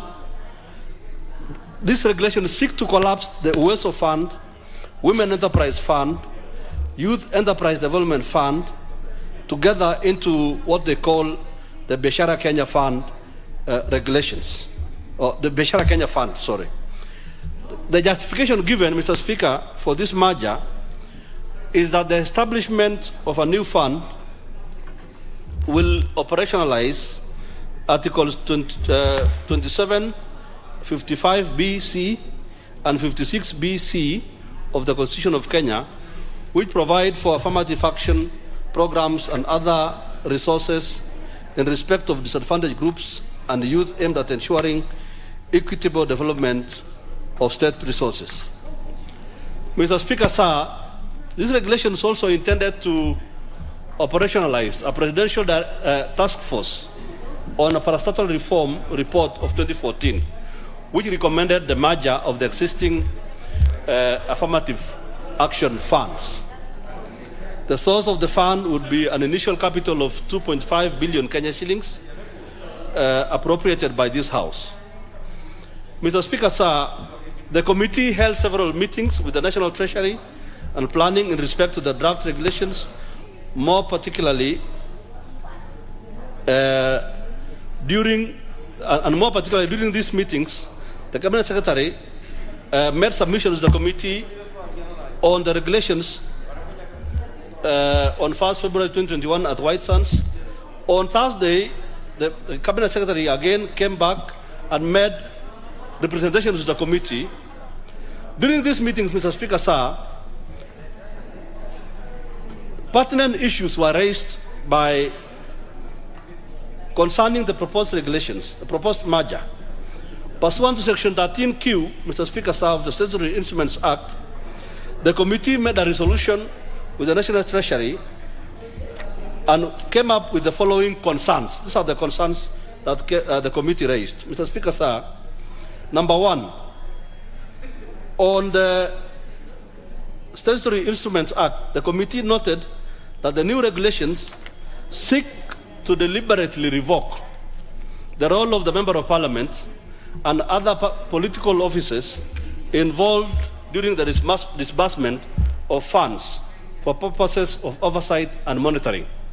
So in short, Mr. Speaker, sir, these regulations seek to render the Member of Parliament irrelevant in the disbursement of the funds. Number two, Mr. Speaker, sir, the requirement for disbursement of funds through financial intermediaries, as stipulated in the regulations, the committee observed that that is a contravention of Section 13(1) of the Statutory Instruments Act, as it makes rights, liberties, and or obligations of the potential and intended beneficiaries from the fund unduly dependent on insufficiently defined administrative powers. Mr. Speaker, sir, the committee further noted that it may be imperative that the regulation-making authority considers reducing the stipulated maximum amount proposed lent to the beneficiaries to allow for more citizens falling within the affirmative action bracket to benefit from the fund. The committee further, Mr. Speaker, sir, noted that the provision on investment of idle funds would offend Section 13G of the Statutory Instruments Act, as it imposes direct expenditure from the consolidated fund or other public revenues. Mr. Speaker, sir, furthermore, the committee noted that pursuant to Section 13C of the Statutory Instruments Act 2013, the regulations contain a subject matter that is incidental or ancillary to the constitutional economic rights of our sections of Kenyans. Hence, therefore, the regulations contain a matter which, in the opinion of the committee, should more properly be dealt with in an act of parliament through a more vigorous parliamentary process. Mr. Speaker, sir, the committee further noted that the Treasury and other stakeholders ought to review the monetary qualifications of various categories of enterprises in a way that is more considerate than what is contained in the regulations. Mr. Speaker, sir, the committee noted that there ought to be use of percentages or ratios in lending out monies to the beneficiaries or a more rational approach to be employed. Mr. Speaker, sir, at a further meeting, consultative meeting with the regulation-making authority, the committee made these representations to the minister. But, Mr. Speaker, sir, the committee noted that all these considerations were not taken into account, and furthermore, when we look at the regulatory impact assessment,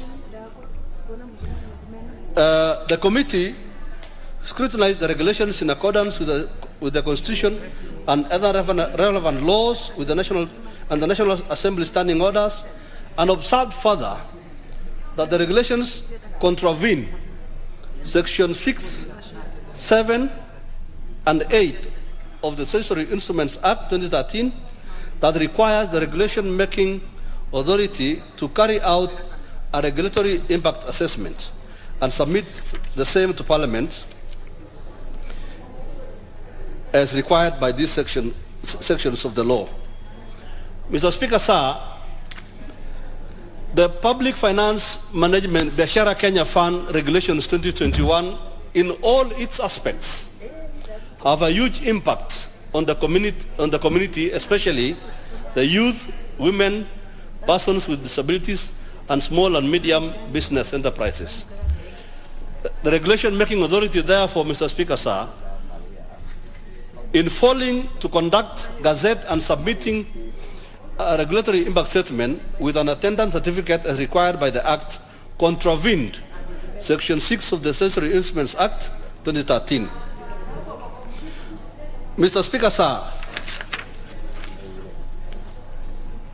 on the matter of consultation and or otherwise not referred to as public participation, which is provided for in the Section 5 of the Statutory Instruments Act, these regulations contravene Articles 10 and 118 of the Constitution, Sections 5, 5A, 13A, and M of the Statutory Instruments Act, which require that regulatory making authority conducts public participation and sufficient consultation with the stakeholders and persons likely to be affected by the regulations.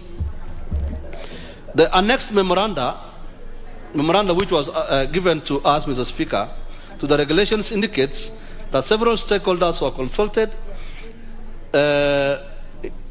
including a committee on delegated legislation. However, Mr. Speaker, sir, on further scrutiny, the committee noted that the sections as stated above were not adhered to by the regulatory making authority. Mr. Speaker, sir,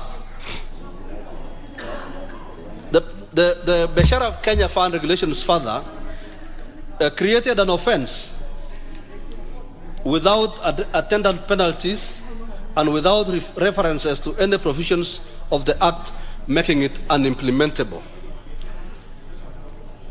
Mr. Speaker, sir, in conclusion, therefore, pursuant to Standing Order number 210, and having examined the Public Finance Viashara Kenya Fund regulations in accordance with the Constitution of Kenya, the Interpretations and General Provisions Act, Cap 2, the PFM Act number 18 of 2012, pursuant to which they were made, and the Statutory Instruments Act, the committee recommends that the House annuls the said statutory instruments in accordance with Section 24(2)(a)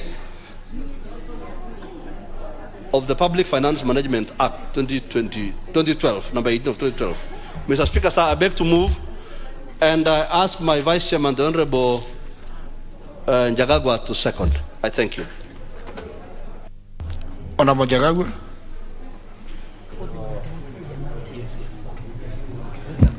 Thank you very much, Mr. Speaker. I would not have put it any better than what my chairman has said. The gist of this motion, Mr. Speaker, is the Viashara Fund, which fund the government wanted to create to amalgamate the Wezo Fund, the Women Enterprise Fund, and the Youth Enterprise Fund. Mr. Speaker, you'll appreciate that these are funds that are meant to cater for the ordinary mwananchi in the village, and these are funds that are basically led. The Wezo Fund, Mr. Speaker, is actually led by members of parliament, but the executive, in his wisdom or lack of it, decided to collapse these three funds into one fund known as the Viashara Fund. Mr. Speaker, their reasoning for this amalgamation was that they wanted to cut down on costs, that these three funds are simultaneously run in different offices, they have different staff, so they incur a lot of expenses and costs for purposes of running these funds. But Mr. Speaker, when the CS is in charge of these funds, one is CS in charge of Treasury, Yakuli Atani, the other is Ms. The lady in charge of Kobia.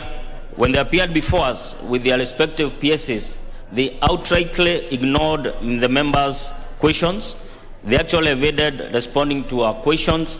And even in some instances, Mr. Speaker, they would take down the notes and say that we'll come back to you with substantive answers. And as at the date that we met to annul these regulations, Mr. Speaker, they are not giving us any answers.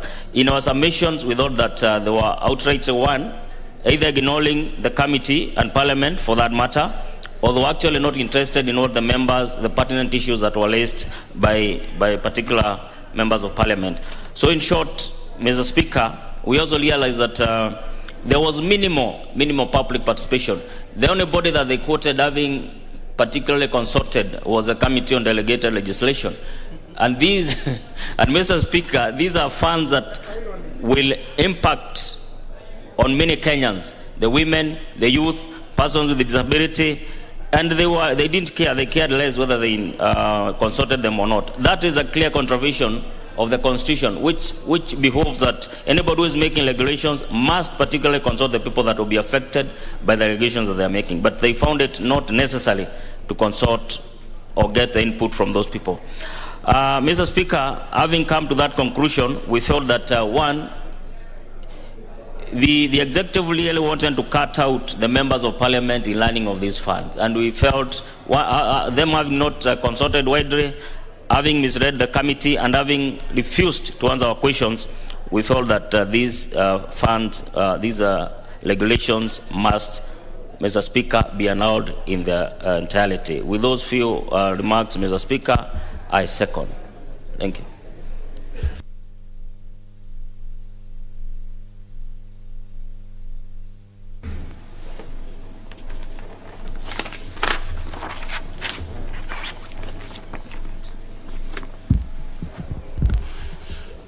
Honour members, I wish to propose the question, which is that this House adopts a report of the Committee on Delegated Legislation on its consideration of the Public Finance Management, in brackets, Viashara Kenya Fund, Regulations 2021, the Public Finance Management, in brackets, Wezo Fund, Revocation, Regulations 2021, the Public Finance Management, in brackets, Women Enterprise Fund, Revocation, Regulations 2021, and the Public Finance Management Youth Enterprise Development Fund, Revocation Regulations of 2021, laid on the table of the House on Tuesday, September 21st, 2021, and pursuant to the provisions of Section 18 of the Statutory Instruments Act of 2013, annuls in entirety, 1, the Public Finance Management Viashara Kenya Fund Regulations 2021, published as legal notice number 55 of 2021, 2, the Public Finance Management Uwezo Fund Revocation Regulations 2021, published as legal notice number 56 of 2021. 3, the Public Finance Management Women Enterprise Fund Revocation Regulations 2021, published as legal notice number 57 of 2021. And finally, the Public Finance Management Youth Enterprise Development Fund Revocation Regulations 2021, published as legal notice number 58 of 2021. Honorable Gitonga Murugara. Thank you very much, Mr. Speaker. Mr. Speaker, I rise to support the adoption of the report of the Committee on Delegated Legislation regarding this particular piece of legislation that was brought before the committee. Both the chairman and the vice chairman have actually elucidated on why we have to annul the particular regulations setting up a new fund known as Viashara Kenya Fund, and also annul the proposed revocations of the other 3 funds which have been in existence in the country, hence meaning we actually revert to the position we were before these pieces of legislation were actually published and gazetted. The position is that when the committee looked at the Viashara Kenya Fund, this appears to be a new type of a fund created in which government revenue would actually be taken to certain banks and financial institutions, and anyone would walk in, borrow the money for purposes of development. This is in contrast to what Uwezo Fund is, which we very well know, and we also know how Uwezo Fund was created such that today we have a form of a revolving fund in the constituencies which vulnerable people in the society borrow for purposes of their own self-development. The same applies with the Women Enterprise Fund. It was created in the same manner. It has been working very well, especially in the rural constituencies where money is scarce.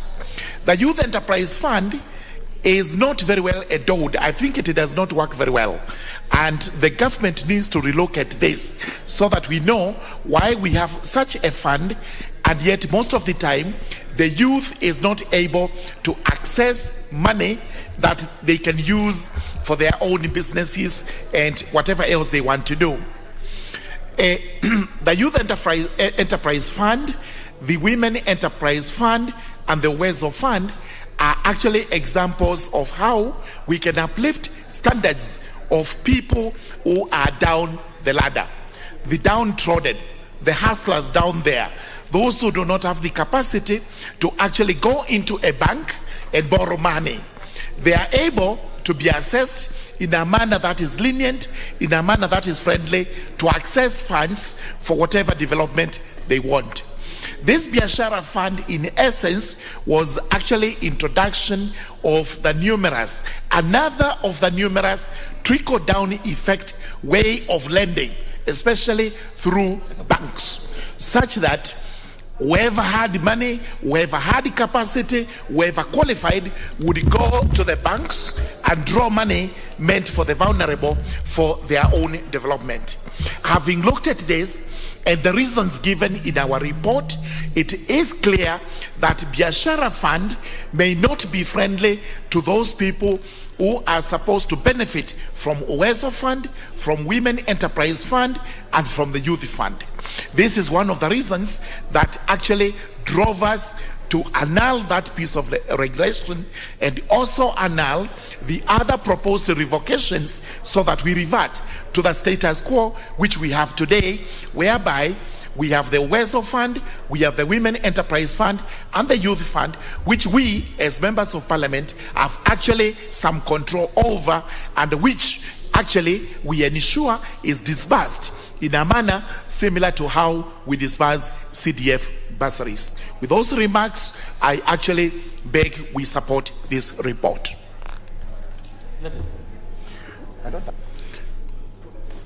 Member for Nambale. I'll pass, Speaker. Yeah? I'll pass. Honorable Sankok. Honorable Speaker, I rise to oppose this motion by Honorable Kamket and his committee. Honorable Speaker, the chairman, I thought he was a bit egocentric and selfish in allowing Viashara Kenya Fund for the reason of maybe the committee being ignored by the CSS, or for the reason that the members of parliament will not be directly involved in disbursement of this fund. I thought, Honorable Speaker, what we should be looking at is the benefit of collapsing 4 funds into one fund for efficiency and to have a lean board that will save us the wage bill that we are now struggling at as a country. Honorable Speaker, I can tell you, Honorable Speaker, we have more than 300 state corporations and sagas, that is semi-autonomous government agencies in this country, Honorable Speaker. Each state corporation, each saga, Honorable Speaker, have a board of directors, 9 to 11, sometimes even more.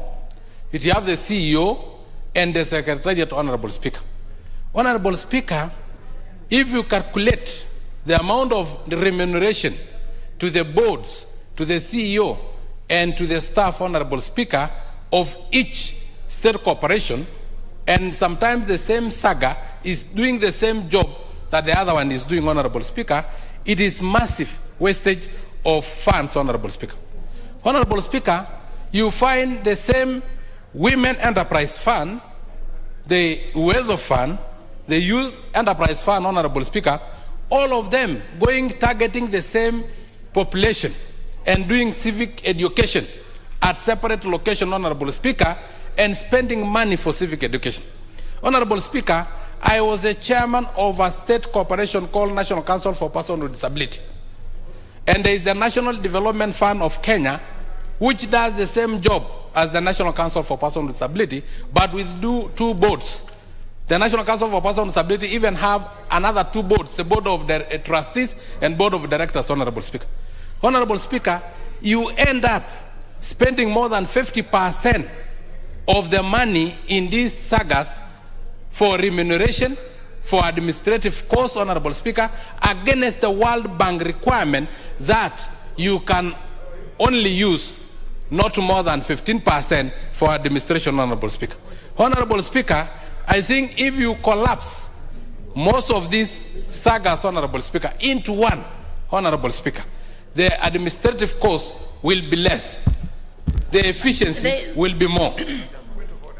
Honorable Hole Sankok David, yes. We have an intervention by the Honorable Murungara Gitonga on a point of order. Please state, is it? Thank you. Thank you, Madam Speaker. Your point of order. Is it a point of information? Point of information. Or is it a point of order? And especially on relevance. Information and point of order on relevance. Number 1, I think the Honorable... Honorable, you should have, at least so that we can be able to rule well. The Honorable Murungara Gitonga, you're on a point of order. Is it information or? It's a point of information. Information. Information. Let's deal with the point of information first. Information first. So with that, can I ask the Honorable Sankok whether he's ready to be informed by you? Honorable Speaker. Will you wish to be informed by the Honorable? Sir George is a renowned lawyer, so I wish to be informed by him. Very well. Then Honorable Murungara Gitonga, please can you inform the member? Thank you, sir. I wish to inform Honorable Sankok that while he is relevant on the issue of parastatals and sagas that are semi-autonomous, the 3 funds we are talking about, the Uwezo Fund, the Women Enterprise Fund, and the Youth Fund, are actually not run independently. they are actually run by one officer known as the youth officer. They have one secretariat, they have one office, they have everything done together. Therefore, the issue of collapsing them together and saving on costs may not be entirely correct. And therefore, I wish him to know that we are not doing anything new, we are not making any savings, purely purposes of convenience and articulation of what we are doing in these regulations. Very well, Honorable Member, with that information, unless you have a different information, please carry on your debates.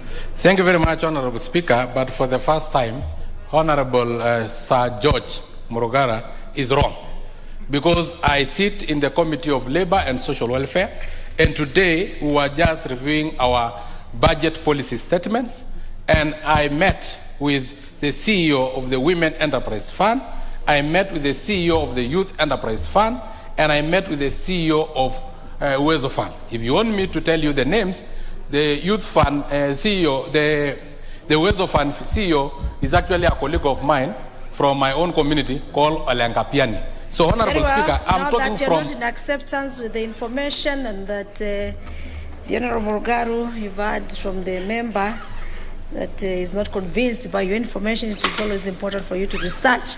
And the member, please carry on your debate. So, Honorable Speaker, before I was intelligently interrupted by my colleague, what I was saying is that if we collapse these sagas and make it one, because some of them do the same job, they target the same people, Honorable Speaker.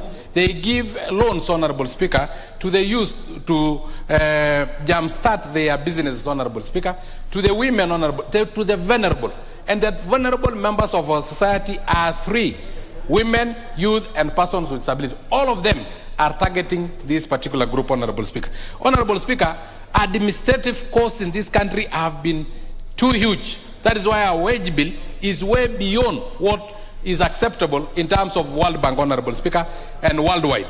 Honorable Speaker, again, Honorable Speaker, because these boards become a conduit of appreciating political friends, Honorable Speaker, to appoint them to this board, appoint them to this other board, Honorable Speaker, without considering the effect and the ripple effect it will have into our economy, Honorable Speaker. Honorable Speaker, I have just given an example of National Council for Persons with Disability, which have two boards, Board of Directors and Board of Trustees. There is also another hidden National Fund for the Disabled of Kenya, which is a hidden board that receives government allocation and is not under the Ministry of Labor. I hear that it is under Office of the President, OP, Honorable Speaker. I don't know from where. And they have buildings, Honorable Speaker, like Rehema houses, that is which is in Westlands, another one in Central Business District, another one in Ngong Road, Honorable Speaker.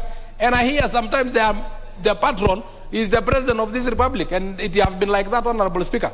And the board have been the who and who in this society, including the late Biwott, Honorable Speaker. So you can imagine some of these funds are just hidden so that political friends can be appreciated and can be compensated when they lose in election, Honorable Speaker. So, Honorable Speaker, for efficient purposes, I oppose this one and say that we should collapse as many as possible sagas and state corporations so that almost 5 billion is being used in administration, Honorable Speaker.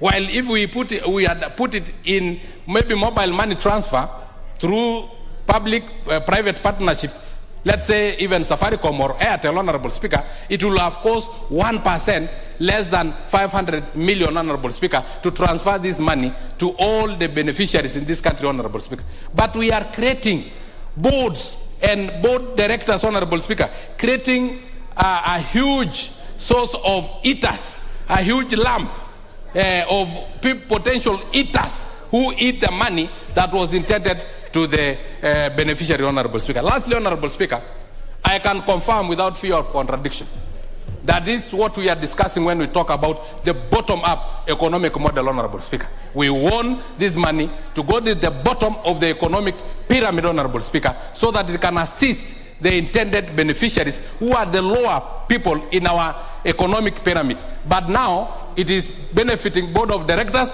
who are political failures, who are at the apex of leadership, Honorable Speaker. Bottom up is through this. I oppose. Very well. Members, let me have the member for Navakolo, the Honorable Wangwe Geno. Honorable Wangwe, you got the floor. Thank you, Madam Speaker. Madam Speaker, I wanted to speak on another bill, which is the next one, the coffee bill. The next one. Yes, next thank you, Madam one. Speaker. Bill. Then for this matter, the member for Kitui Central. The member for Kitui Central, Dr. Makali Mulu. Yeah, thank you very much, Honorable Speaker. Honorable Speaker, I want to support the report of the committee. We don't need, Honorable Speaker, I think I've listened to some members and they are confusing the report of the committee, which is proposing the nullification of the regulations and the merit of the funds. So I think what the committee has said, Honorable Speaker, is that they have looked at the proposed regulations and they realize that there are some gaps in terms of the process. And it's on the basis of that, Honorable Speaker, that they have rejected, they are proposing this House to nullify the regulations. So, Honorable Speaker, in a situation where, Honorable Speaker, we hear that the key stakeholders who are affected by this legislation have not been consulted to give their input, so that as they finalize the report or as the regulations are finalized, they have actually said what is good for them and what they think might challenge implementation of the regulations. So, Honorable Speaker, that is a strong point. It's actually what we are calling public participation. And in a situation where, Honorable Speaker, then the public is not involved, automatically as a House we have a reason to support the committee. The other point, Honorable Speaker, is the issue where the chair of the committee has reported that members of parliament, they have been left out of the whole arrangement completely, not even as patrons, not the issue of oversight, and this is public money being sent out there, Honorable Speaker, so that Kenyans can improve their lives. So I think as representatives of the people, we might not need to sit in those boards, we might not need to be there day to day, but I think we have a big duty to ensure that, Honorable Speaker, that whatever is happening, we are actually aware and we can report to the rest of the Kenyans. And Honorable Speaker, that's why I'm saying, to me the whole issue of business, this Viashara fund, was a very good idea. Very good idea. Because what we are doing, Honorable Speaker, we are bringing about 4 different funds into one, under one umbrella. And what does that do, Honorable Speaker? In a situation where we have 4 headquarters of those funds, we'll have one. In a situation where we have 4 CEOs, we'll have one.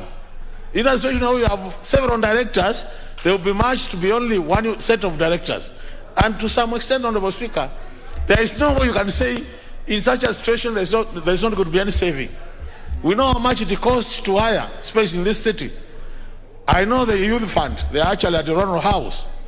Ronald House is not a government structure, it's a private structure. So even if you consider the rent being paid in that house alone, it's a huge saving.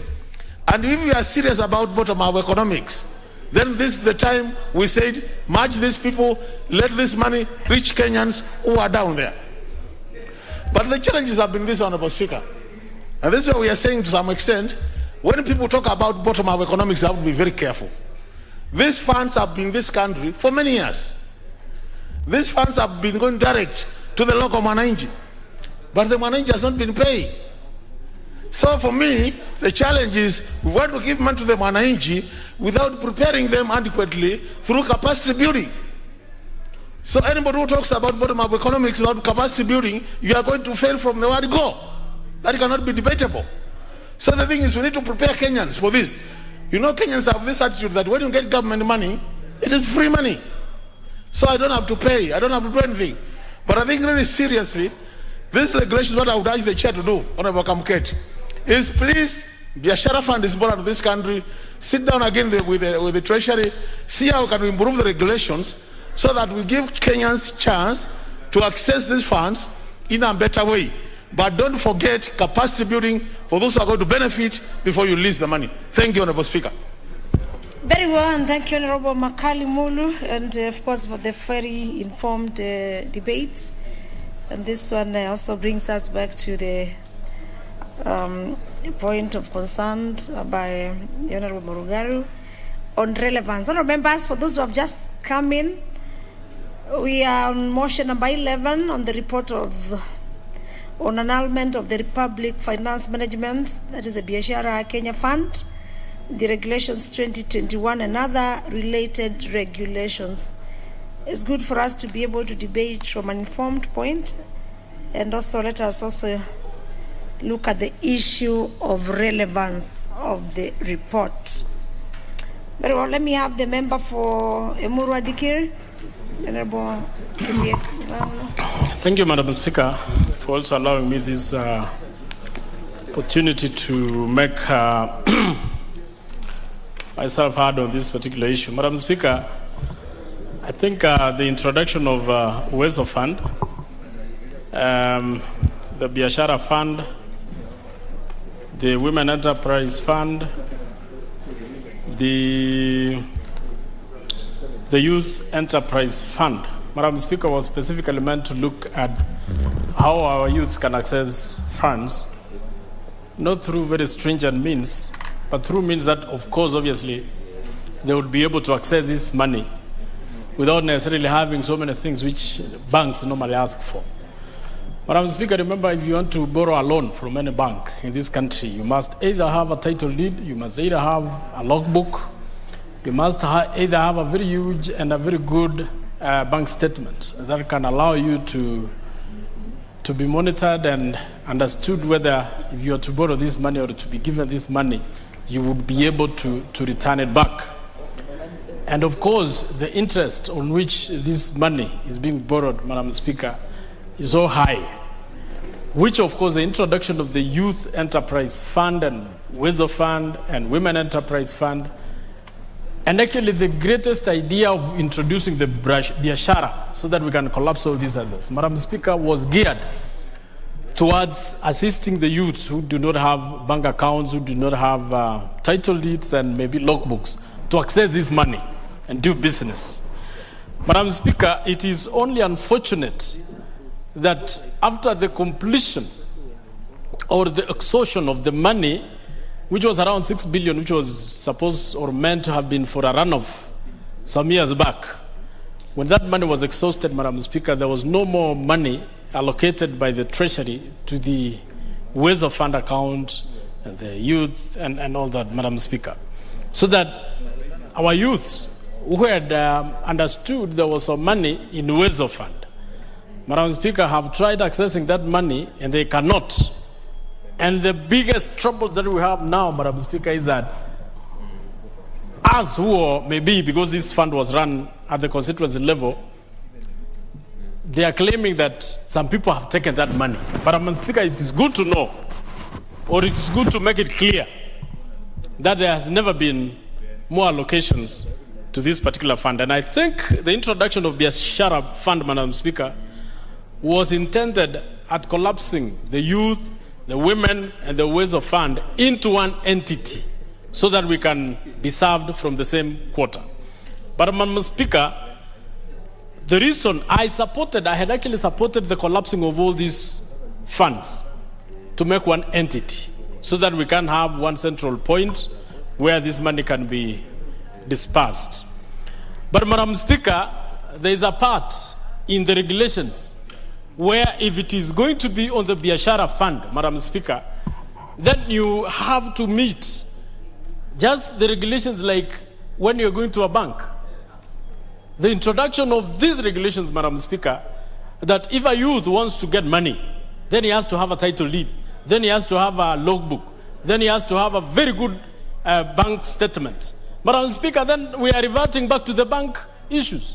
So the reason why myself, I support the annulments of these particular regulations is not that we do not want to collapse these funds or these many funds, but the introduction of the fact that you must have particular documents to be allowed to access this money. Then we are reverting back to the banks. Madam Speaker, I support the committee, and I would wish other committees, other than even the committee on delegated, and even the same committee on delegated, be looking at the regulations which are introduced by other arms of government. Remember, there were regulations which were introduced by the Ministry of Education on opening of new schools. Those regulations must come to this house because it has a very big impetus on the society. Remember, there are regulations also which were introduced by the water tower. The water tower is acting, the regulations at the water tower are acting like laws themselves. Those laws must come to this house so that we can pass them as laws, and which can have a very serious impetus on the people. So, Madam Speaker, I support the annulment of these regulations, and I want any other regulation to be done. Very well, you support. The member for Seme, the Honorable Nyikalo Wambura. Thank you, Madam Speaker, for giving me this opportunity. I rise to support the report of the committee.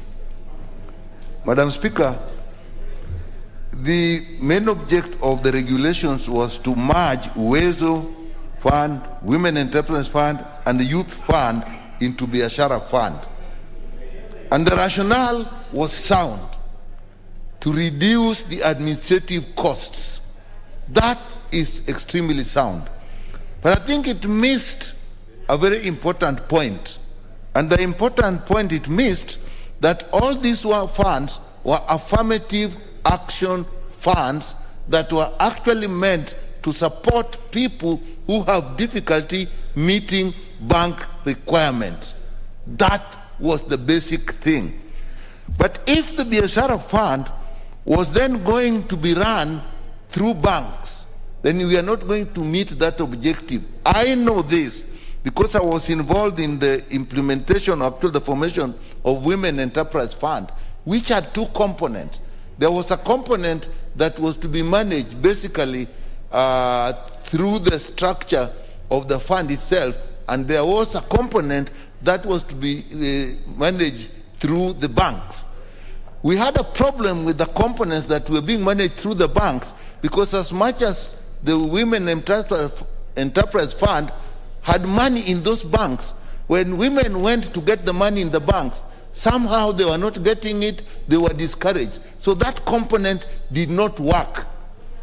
So if we then merge this and take it to the banks, then all of them will actually have a difficulty. So in my mind, that is actually the main issue where I think we should look at it again. But the desire to merge them and reduce the administrative cost is real and is acceptable.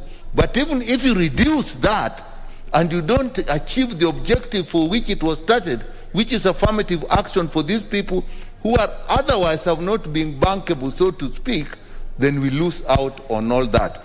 So I think we should look at that. There are other issues that MPs were ignored in the administration. Again, that is important because you find it is easier to mobilize the youth, mobilize the women, and mobilize persons with disability at constituency level to actually participate in this. That was also an important fact that was ignored. But I must say that of all these funds, the one that has worked best is actually the Women Enterprise Fund. Uwezo Fund had the problem that the capacity building component of that fund, instead of being taken to the ground to be managed by the officers, was actually left at the headquarters, where then they appointed consultants who never appeared on the ground to do the capacity building. So the money was to a large extent a loss. And because there was no capacity building, the youth that actually got the money and the women that who got the money actually were not able to pay back. Apart from the fact that when it was brought in, it was seen as a gift from the government for money that was not used when it was supposed to be used to a runoff. So the basic failure there was actually capacity building and appropriate information. They also talked of irrational lending process, and the minister ignored the committee recommendations. Those are important, but I think the most important thing, if we merge this, we must protect the people we wanted to get it through affirmative action.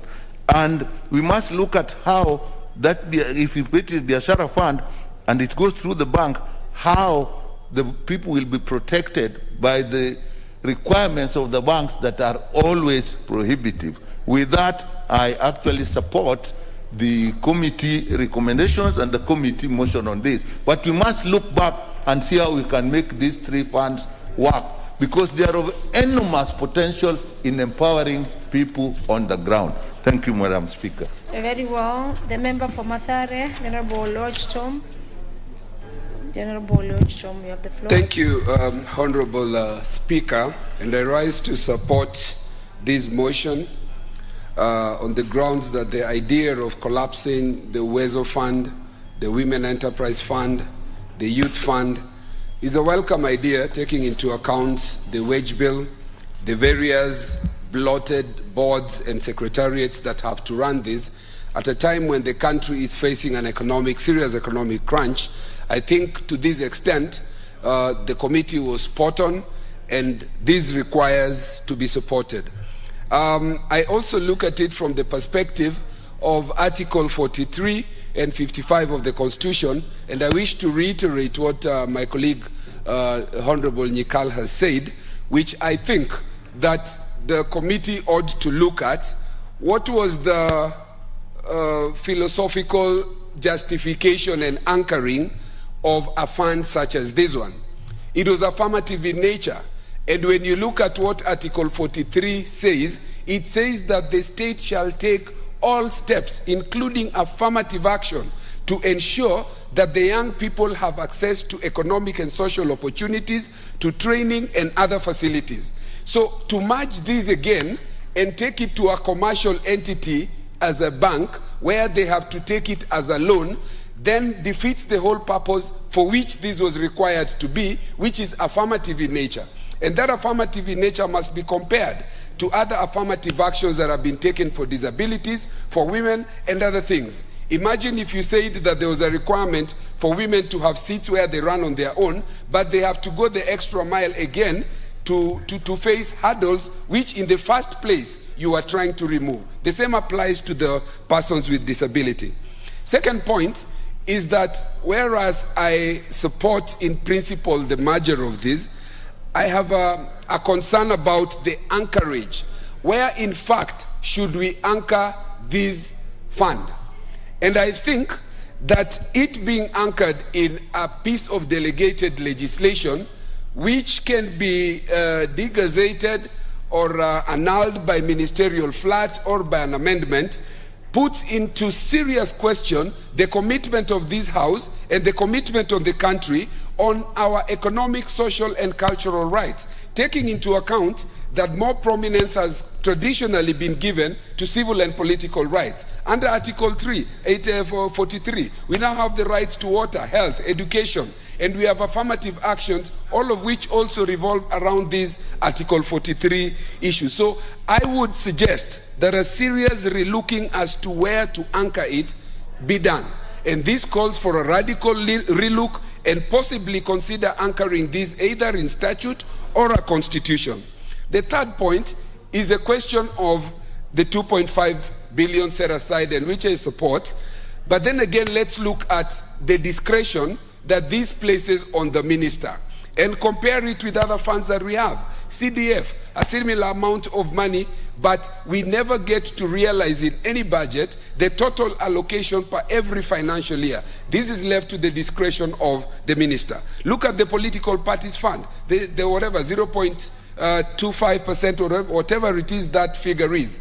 We have said before, and I'm on record in this House, having pursued the reason why we have in excess of 3 billion all to political parties, in spite of the existence of an act of parliament that places that no less than a requirement. When you look at other provisions where the constitution or an act of parliament has said no less than, there is a requirement that we give no less, and in fact perhaps consider giving more. My last point is that should this in fact be a loan or a grant, and I'd like to submit that if you make this a loan, the bottom of the pyramid, who are the persons who are intended to be the beneficiaries, will not benefit. My people in Mathare and Mukuru do not have securities, title deeds, logbooks, and things. In fact, for the 4.5 years that I've been MP, there are only about 10 groups that consistently benefit from Uwezo Youth and other funds. And unless we change this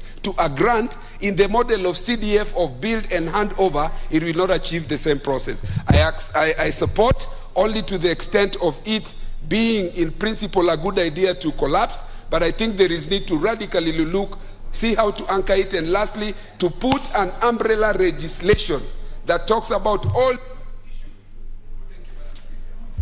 Very well, members, you're reminded for a report you have 5 minutes for your planning.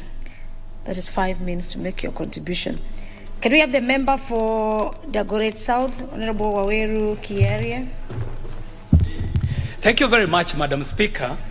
And I stand to strongly support this motion by the Committee on Delegated Legislation as presented by the Honorable Kamket, that we annul in entirety the regulations forming the Viashara Fund and throw out these revocations of the Uwezo Fund and the Women Enterprise Fund and the Youth Enterprise Development Fund, Madam Speaker.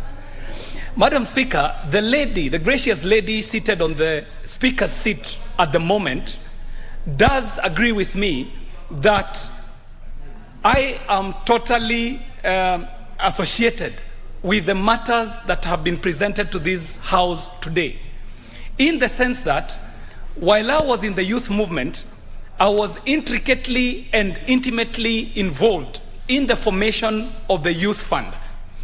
At that time, when we were presenting ourselves to the PS Morogo back then, we were very clear in our mind what needed to happen. And in fact, our entire youth movement was geared towards getting 3 things, Madam Speaker. At that time, we were clamoring for a youth ministry. At that time, we were clamoring for youth representation. At that time, we were clamoring for the unbanked hustlers, the youth, to get credit for them to be able to develop themselves. And we achieved that, Madam Speaker. To be able to reverse all those gains with the stroke of a pen would be a tragedy, Madam Speaker. I am supporting the annulment of these regulations on 3 grounds, Madam Speaker. 1, we seated in this House do understand the important role of oversight that is played by the Member of Parliament in the administration of these funds. Members of Parliament do not want to be the executive administrators of these funds, Madam Speaker. Members of Parliament need to just lobby for these funds and ultimately oversight them, Madam Speaker. Secondly, Madam Speaker, I do support the annulment of these regulations because the core reason why we needed to get a youth fund in the formation that it is was because we knew that there are people who cannot be able to access credit because of their backgrounds, Madam Speaker. The women who are disenfranchised and are not able to be banked by commercial banks, the young people who cannot get credit because they do not have collateral, had found a landing base in these affirmative action funds, Madam Speaker. The intent that was spoken by the head of state as he was delivering the presidential State of the Nation address with the intent of collapsing the funds into the Viashara Fund might have been a good idea. But how they went about in collapsing them into a commercial entity negates the very essence of why the president was keen on collapsing them, with the intent of rationalizing the staffing and the investment that is put on this fund. Madam Speaker, the third reason, and very important, why I support the motion is because the recommendations in the form that they are in are actually unconstitutional. Madam Speaker, the Constitution requires that we do sufficient public participation before we pass anything for this country, Madam Speaker. On that count alone, Madam Speaker, the regulations do not stand the test of constitutionality. So, Madam Speaker, the long and short of it is that the intent might have been right in collapsing the three funds into one administrative unit.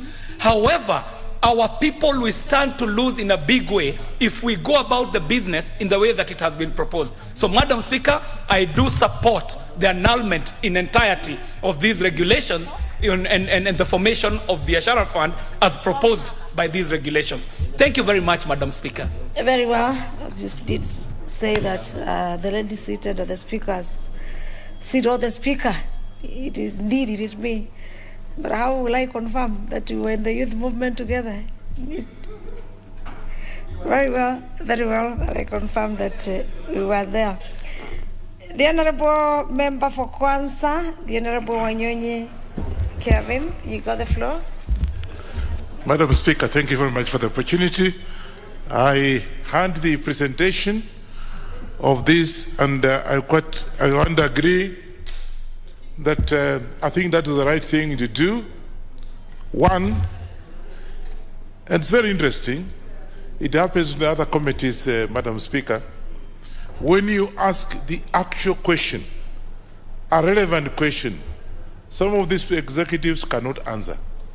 And no wonder the chairman, the way he was presenting was that actually when they were asking questions, the CAs who are there, they couldn't, they ignored, because they have no answer. So I think I want to agree with what you have done, and I want to agree because, first of all, the Weso Fund Youth Enterprise and Women Enterprise, the Weso Fund and the Women Enterprise and Youth Enterprises, these are things that actually oversighted by the members of parliament. We know where we are, we know how these people work, and for you to come up from nowhere, from the armchair and come and say, now we do that and collapse that and have it into whatever Viashara funds, whatever it is, again, putting conditions that the youth cannot.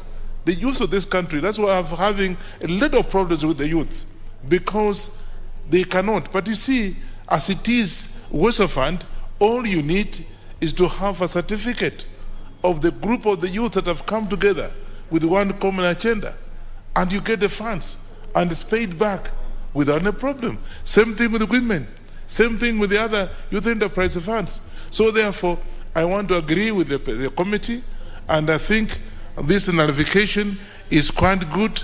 And for example, you tell me, why are they doing this? I can tell you from the back of my mind is because they know members of parliament are involved, and so they don't want them to be involved. That's why and there's no reason. And by the way, I'm told from what the presentation and the presenters have said, there was no public participation. So how do you do that nullification of this and collapse it into whatever enterprise it is? Again, you do that, I'm sure the conditions will be so difficult for women and the youth to be able, for example, you want to do some project, even just a simple project of making bricks, for example, they will need you to have a title deed for the same. Where would the youth, there are no title deeds, it's not there. And so therefore, I want to agree with the committee, and I think you did something good. Don't even go ahead. I think don't take it seriously, because the people who came to before you don't know what is happening out there. They are here 100% of their time, so they don't know what they are doing. And I think I want to therefore say that, because collapsing, of course, will mean reducing jobs. Some of the youth actually, that's one way of actually looking for the jobs. I know of the youth that have come together in my area, and what the chairman has done masters, because there's nothing else, there are no jobs, and they're doing a very good job. So therefore, I think I want to support the committee, and I think let's do other business and forget about their presentation, because they have they can't even pass the test of the day. Thank you very much, and I support the committee. Yeah, very well. The member for Kiharu, the Honorable Nyoro Dindi. You have the floor. Thank you very much, Madam Speaker, for this opportunity. And I rise to support the committee because, Madam Speaker, if you look at the status quo currently, where especially the three funds operate independently, that is the Women Enterprise Fund, the Uwezo Fund, and the Youth Fund. Madam Speaker, if you look at the three singularly, Women Enterprise Fund is the most efficient. And I think amalgamating the three would be infiltrating inefficiencies into the funds that are already efficient. And I think, Madam Speaker, the issue about cost and operation cost is neither here nor there, because that is a secondary matter. The primary matter, insofar as the three funds are concerned, is on the lending money to the vulnerable, and especially the categories that are targeted by the three funds. And therefore, Madam Speaker, I support the committee that these funds should operate as they do, independently, and we try to bring about efficiencies into those that are not as efficient. Madam Speaker, also, amalgamating and taking the functions into private banks, Madam Speaker, is swamping and taking these monies into swamps. Madam Speaker, because the people who are targeted by these funds are people who hitherto are unbankable, and people who banks ordinarily would never touch or lend money to. And therefore, Madam Speaker, the way we operate and the way they operate is much better, and especially if we can do some regulations insofar as increasing efficiencies and funding is concerned. But I want to speak on a more broader matter, because, Madam Speaker, these funds operate in the space of finance, and they operate in the space of giving credit and especially to groups. Number one, we need to give much more independence to these funds so that they do not concentrate majority of the resources into groups. Because, Madam Speaker, it is very hard, and especially in a group setup, to find people who are homogeneous, people who are thinking the same, and therefore when they are given money, they are likely to allocate these resources in a manner that is in tandem with all of them. And therefore we need to encourage individual borrowing and individual lending by these funds, because it is much more efficient, it is much more versatile. And when we talk about finance and lending, Madam Speaker, we need to look at this matter broadly, and especially even specifically by giving these three funds even more weight and more role. Because in Kenya, we in many cases rely on the traditional sources of finance. That is, you go to the bank, you get credit.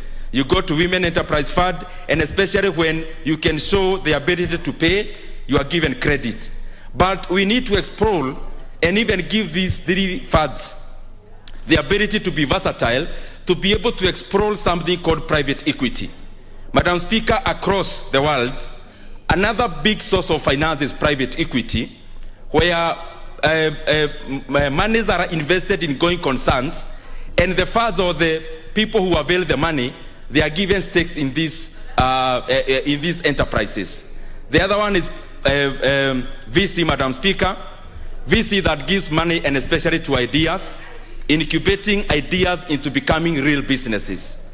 Madam Speaker, I say so because the economy of the world is gravitating towards modernity, and we cannot afford to remain in the slumberland of the yesteryear's businesses and yesteryear's modes of finance. Madam Speaker, majority of the big companies in the world actually got their money from VC, from PE, and not necessarily in the traditional manner of getting finance. If you go to a country like Nigeria, Madam Speaker, by drawing into those kinds of finance, there are like 3 unicorns. That is startups that are valued more than $1 billion. Startups that are valued more than Tier 1 banks in Kenya, Madam Speaker. And these are startups because they are able, Madam Speaker, to draw money and to draw finances from people who would later get a stake in those companies, Madam Speaker, and therefore they become into the same business together. As I wind up, Madam Speaker, if you look at even the big companies in the US currently, and especially the big tech, Madam Speaker, they started as ideas. But within that idea setup, they got people who... Very well. As opposition members have already communicated and said that you need to plan for your 5 minutes. The member for Masinga, the Honorable Mwai Mbidi, you have the floor. Thank you, Madam Speaker. I rise to support the committee for the findings that they found that it was not possible to amalgamate these funds together and put them in the Viashara bank. The reason being that if I look at my constituency, the ladies that sell tomatoes and the vegetables, they have no bank accounts, and they borrow this money and straight away they run to the market to buy their products so that they can be able to sell. But if you put them in a bank, the bureaucracy in the banks are the ones we know, that you are told to bring registration certificates, you are told to bring practicing certificates and licenses, and those people who were meant to benefit from these funds do not have those things. So we will have killed the whole idea that was meant to help that Mama Mboga who is selling those vegetables in the kiosks and in the markets. So I think we are going back to maybe where we came from. Because looking at the idea is that those who came up with the idea of forming those funds must have found that there is a gap that is being left of some people. There is a group of people who are unbankable and are not be able to access finances because they have no security, no identity, no certificates, nothing. But they are Kenyans who need to be grown up, especially so that they can have something to educate their children, to have something to eat in their homes. And therefore that idea was a very good idea. But if we take it back again to the banks, then we will have killed them and they will have nothing to do.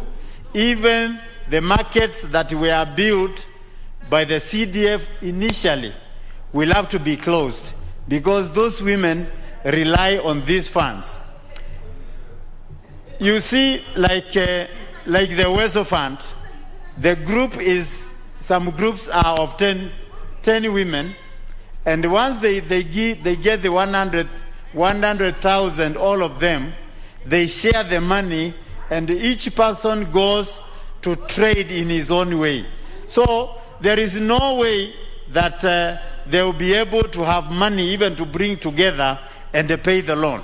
So this needs to be structured properly so that there is a regulation, there are controls to be able to pay this money every month so that they can be able to bring it together and pay their loans. Otherwise, this is like free money because it has no interest, especially the Weso Fund has no interest. But the other thing is that there are some people who have been telling them, this is government money, once you get it, you don't need to pay. But what will happen is that then if the funds will die and there will be no other people to get the funds if they don't pay back. So it is like a revolving fund whereby you borrow, you trade, you pay back, you return, and many people benefit. So I don't think the idea of bringing them together to the Viashara bank is a good idea because no one will be able in that category to access that money. If we ourselves, who are even working, you are unable to fulfill all those conditions in the bank, and you miss one item, and they tell you your loan has been declined. So I support the committee that we do not need to bring them together. Thank you, Madam Speaker. Very well. The member for Kitutu Saba, you're on a point of order. You're in the member for Kitutu Masab. You want to speak to the same, or you are on a point of order? No, Madam Speaker, I wanted to speak to the same. Oh, you wanted to speak to the same? Yes. Please have the floor. Thank you. Because you have both. You had a request, which you would, and also you had an intervention. So we give you on the point of request, based on your request. Very well. Carry on. Thank you, Madam Speaker.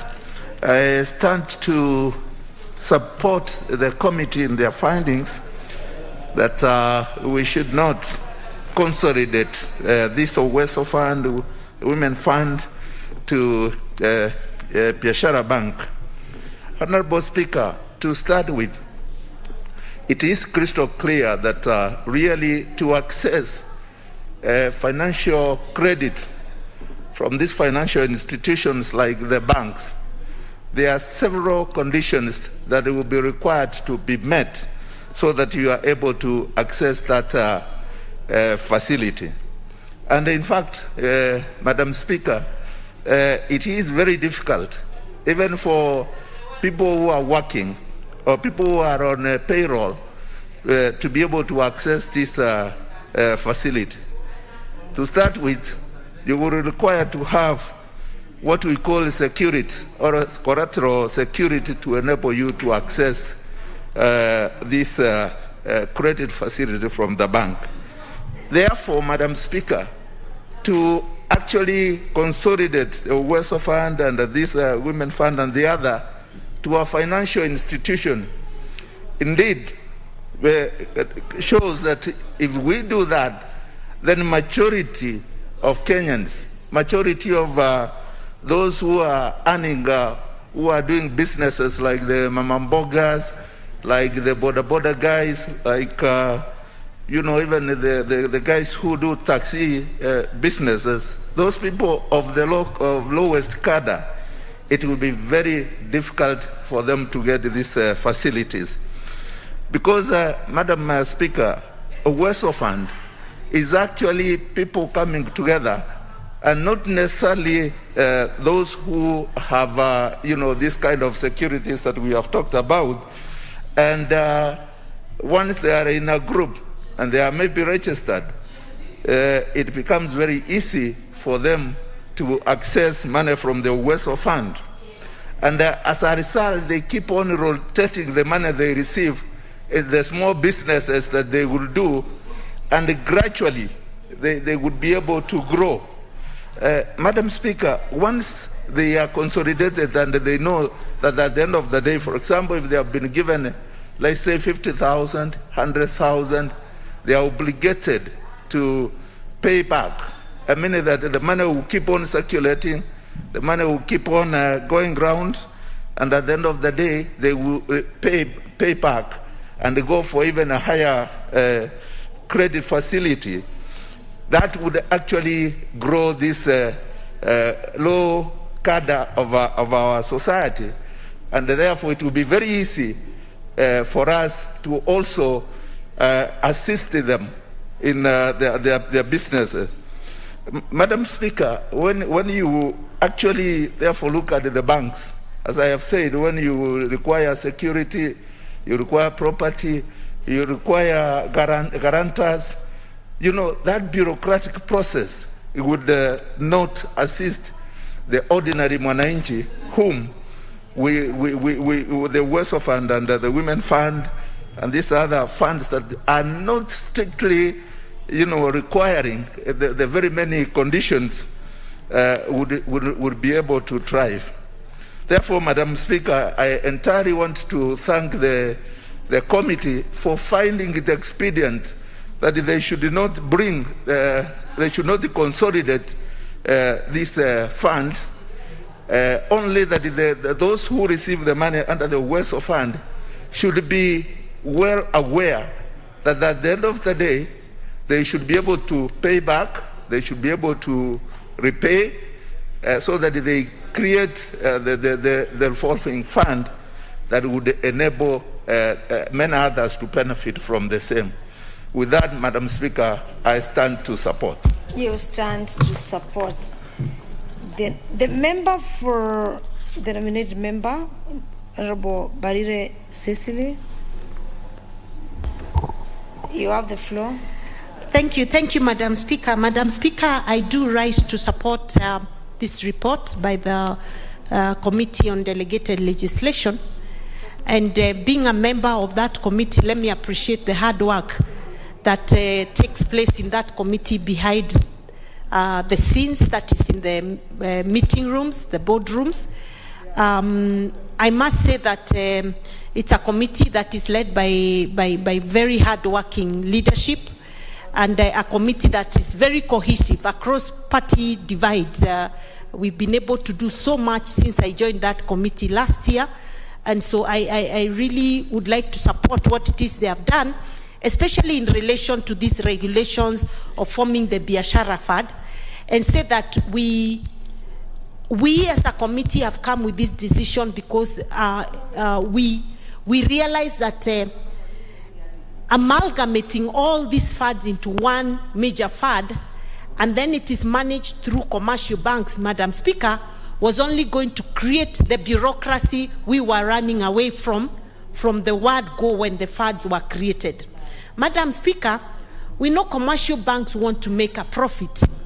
And so the minute you get these funds through commercial banks, they'll create bureaucracy, they'll start asking for collateral, they'll make it very difficult, and especially with women, I can tell you out of experience back in Embu and in Ronyenjes, where I was MP for 10 years, women don't have time to go to banking halls for paperwork. They want an easy fund that they can access and that doesn't have a lot of bureaucracy and a lot of qualifications by the time you have the money on the table. And definitely it makes the fund very expensive. Madam Speaker, personally, I'm doing this from the knowledge that the first time the Women Enterprise Fund was formed, even before it became a formal Women Enterprise Fund, the women of this house then, I remember Honorable Millie will agree with me, we visited the then president of this country, President Mwai Kibaki, led by the chair of the Kenya Women Parliamentary Association, Honorable Betty Tet. And it is in that meeting that we told him, Your Excellency, we need to create some credit facility for women so that they can borrow and they can be able to access it without much bureaucracy, and that it is cheap and accessible. And I remember in the subsequent budget, that is when the Women Enterprise Fund was formed, later followed by a Youth Enterprise Fund, and then under Jubilee we got to Wezo Fund. And I think it is important we do not lose the original purpose for which these funds were formed. If anything, I am only too excited that going forward, under the bottom-up economic model that we, on the hustler side of the political divide, are aligned to, that we are able to use even much more money to reach the mama boga, to reach the boda boda, to reach the kinyozi boy, to reach every single sector in the country, so that we can be able to, first of all, build the economy right from the bottom, empower the people right at the bottom, expand the tax bracket so that we are able to tax more people for less, and that way we can build the economy knowing that we are not in a very good place presently. So I really want to support the report and ask the government technocrats to avoid coming up with the very unrealistic and unpopular proposals that are not actually responding to the needs of the wananchi. And I think this particular proposal was certainly not responding to the needs of the people at the grassroots. It was instead some few technocrats who just thought, let's amalgamate this for this or the other reason. And I think going forward, we really need to look at that. And also say that the Women Enterprise Fund, the biggest, is one of the biggest funds in the country presently. The women pay back their money better than any of these other funds, and therefore the women only want more money being accessed to them, not the Women Enterprise Fund being amalgamated with another fund. With those few remarks, I beg to support. Very well, on record supporting. We give the floor to the member for Kirinyaga Central, the Honorable Wabugu Munene. Thank you, Madam Speaker, for giving me a chance to add my voice to this motion. From the onset, I want to say that I vehemently support this motion, and for obvious reason that even basically these Viashara Fund regulations were meant to collapse 3 existing funds: Youth Fund, Wealth Fund, and Women Enterprise Fund. And there was argument that it was necessary to collapse them so that they can be managed efficiently. But we know that Women Enterprise Fund, since its inception, has been managed very efficiently, and you cannot punish it because maybe Wealth and Youth Fund have not been efficiently managed. The best thing is to ensure that also Youth Fund and Wealth Fund are brought at the level which is efficient. But most importantly, as a committee, and I'm a member of that committee, we looked at what our mandate is, and the most important one was public participation, enough consultation, and it came out very clearly that there was no enough public participation because of the impact. The impact of these regulations required quite a very extensive consultation to the affected people, especially the women, the youth, and the Wezo. So on that account alone, we were forced, as it is, to annul because without proper and efficient and sufficient. Honorable Member for Kirinyaga, I wish to disrupt you a bit. Our members have noticed that members are not wearing or putting on your masks. It's really a very critical time for us to be safe. You know, even from here tomorrow, you're going to the constituency and elsewhere, you'll be back. Please let us wear our masks. Yes, Honorable Member, please carry on. The member for Kirinyaga. Thank you, Madam Speaker. I think I was assuming safe distance. So what I was saying, Madam Speaker, is that there was clearly... For this matter, I was not referring to you. I was not referring to you only. I understand. It is for the members. I'm guided. Madam Speaker, thank you. Without enough or sufficient public participation, the committee did not have any option than to annul these regulations. And also, there was no impact, regulatory impact assessment, which is a requirement. And it's obvious that these regulations were to have huge impact, both cost-wise and impact also on both the Women Fund, Wealth Fund, and also Youth Fund. And without that report also, the law is very clear. We need to annul, and that is the decision which the committee reached. Also, what came out very clearly also is that these regulations were coming up with the intermediary financial institutions, where they were providing that this fund can be dispersed through other financial intermediaries. And it was very interesting to see the kind of interest which the intermediaries were to get this money from the fund, and how much they were to make, and also how much they were to give.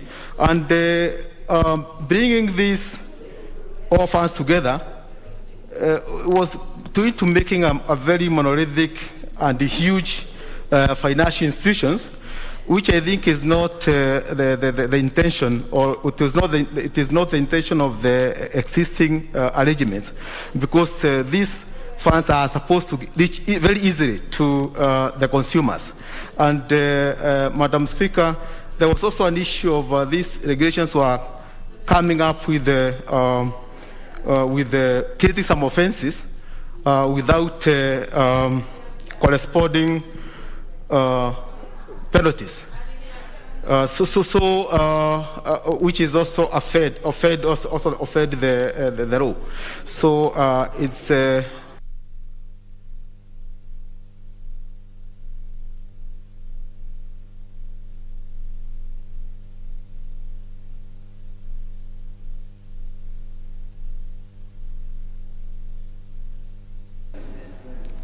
Thank you. We have the member for Juja, the Honorable Koimburi George. Please. Thank you. Thank you, Madam Speaker. I rise for a point of order.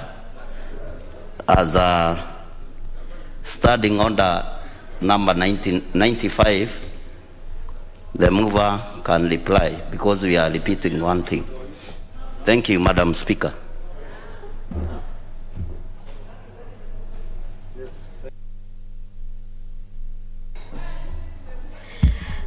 Very well, the member for Juja constituency is right to stand on standing order number 95 to call upon the mover to reply. Members, for the House to make a decision, I'll put the question. Honourable members, may the mover be called upon to reply. As many as of this have been say aye. Aye. And as many as of a contrary have been say nay. Nay. The ayes have it. The mover to reply.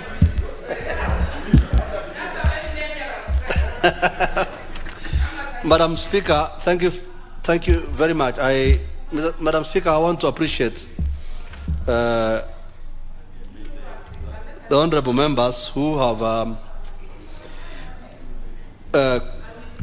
overwhelmingly supported the report of the committee in terms of annulment of the Viashara Kenya Fund regulations. Madam Speaker, I appreciate all the members, even the only one who opposed, the Honourable Sankok, who opposed, although without enough knowledge of the report. Madam Speaker, I have taken note of all the matters raised by honourable members as they supported the report and the annulment of the regulations. Do I hear some noise? Because I can't see anything on intervention. Please, members, let us follow the procedures of the House. Yes? And Madam Speaker, therefore, I want to say, Madam Speaker, that is the system not working? Honourable Millie Odhiambo, I can hear some noise from you. Yes, but can you put your card on intervention, please? Can you move to another chip? The Honourable Speaker is at liberty to ignore some noises. Yes, please, Honourable Kamket, please carry on. Yeah, if it is noise, Honourable Speaker, you are at liberty to ignore. So,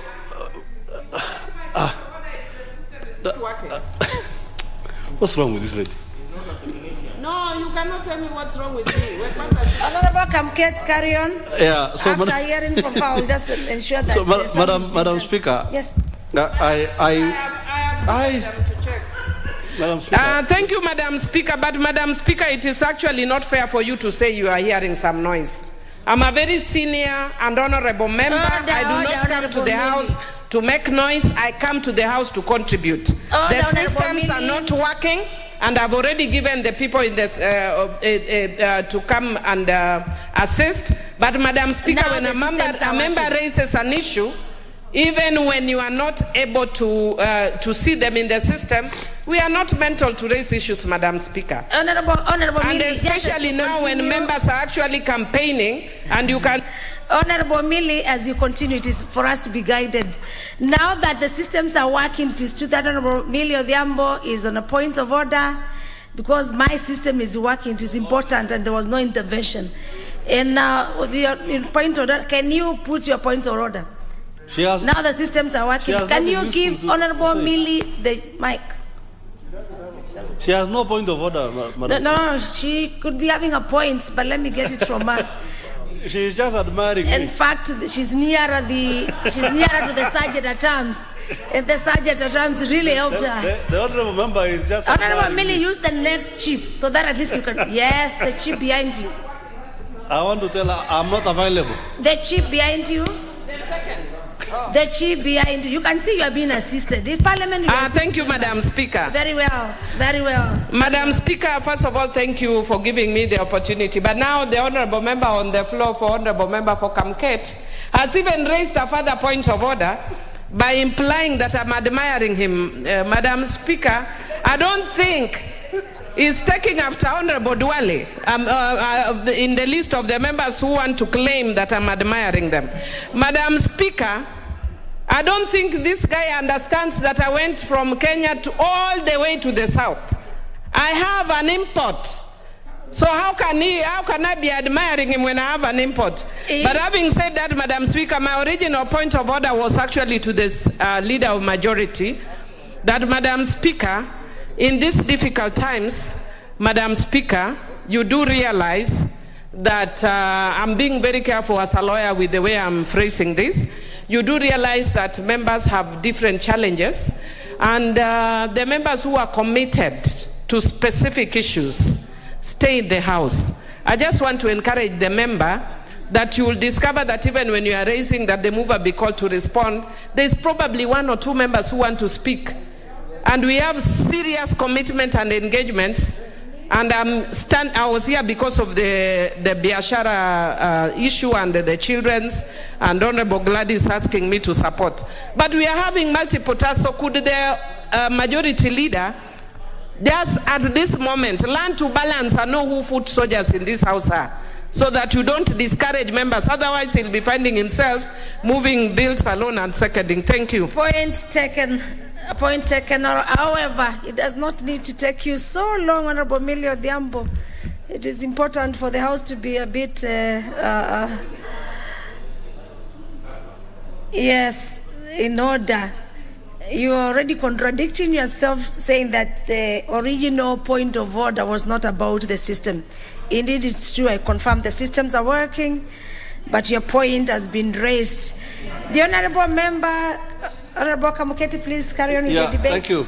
So, Madam Speaker, in short, Madam Speaker, can you protect me from the lady, the Honourable? No, you are protected. We don't want another one saying you are admiring her.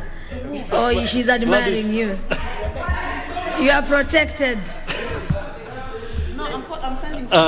Please. Yes, carry on. Just carry on. You are protected, Honourable. Thank you. Thank you. I do not know what's up with the ladies. The ladies are all over me today. I do not know why. She's consulting in a low tone. I confirm that. Yeah. Very well. Very well. I know it's a very critical time. Just carry on with your debate. Yeah, I was saying, Honourable Speaker, that in essence, Madam Speaker, if I can collapse what all honourable members were saying in support of this report, is that you cannot, the word affirmative action, which was the original intention of these funds, cannot mix with Viashara. The idea of Viashara is a profit-making organization, and it cannot therefore go hand in hand with the intention of affirmative action, which was there in creating the original funds, which is the Uwezo Fund, the Youth Enterprise Fund, and Women Enterprise Fund. Madam Speaker, as we have stated very clearly from the report and from the observations of the committee, the Viashara Fund regulations, Madam Speaker, contravened, first of all, the Constitution. The regulations also contravened the Statutory Instruments Act, and therefore, by dint of those contraventions, Madam Speaker, there was only one fate, and those regulations had to fall. Madam Speaker, I have heard honourable members suggesting that there is need to come up with a substantive legislation in order to protect these funds. What I noticed, Madam Speaker, is that the Cabinet Secretary, especially Cabinet Secretary for Treasury, has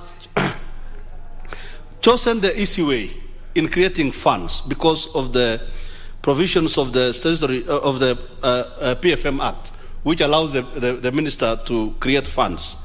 But we are the legislators, and we are at liberty as honourable members to come up with substantive legislation in order to buttress whatever we think that needs to be buttressed by substantive legislation. Otherwise, I want to appreciate my membership of the committee who put in a lot of work together with the Secretariat in coming up with this fantastic report.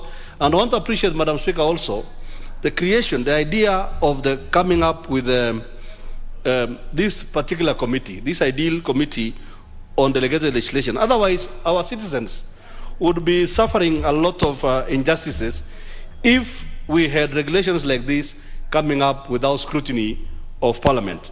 And I'm sure this is why this committee was created in the first place. Madam Speaker, sir, with those few remarks, I beg to reply. Yes, you know, this Parliament before it used to have a different mission. Honorable, call me Madam Speaker, sir. I still appreciate the sir part of it. Very well, with the member having replied to the motion number 11 on reports on annulment of the public finance management, Viashara Kenya Fund, regulations 2021 and other related regulations. Members, I want to order that question on the same to be deferred. Next order. Order number 12, motion. Report on annulment of the crops, fiber crops, regulations 2020. Can we have the chairperson, Committee on Delegated Legislation, to move the report on motion number 12? Thank you. Yes, thank you, Madam Speaker. Madam Speaker, sir, Madam Speaker, sorry. My apologies. I know where Madam you come. Speaker. Yeah, that's why we. Madam Speaker, my that's apologies. why we need the men to appreciate women. But as I said before, when you call me Madam Speaker, sir, I still appreciate the sir.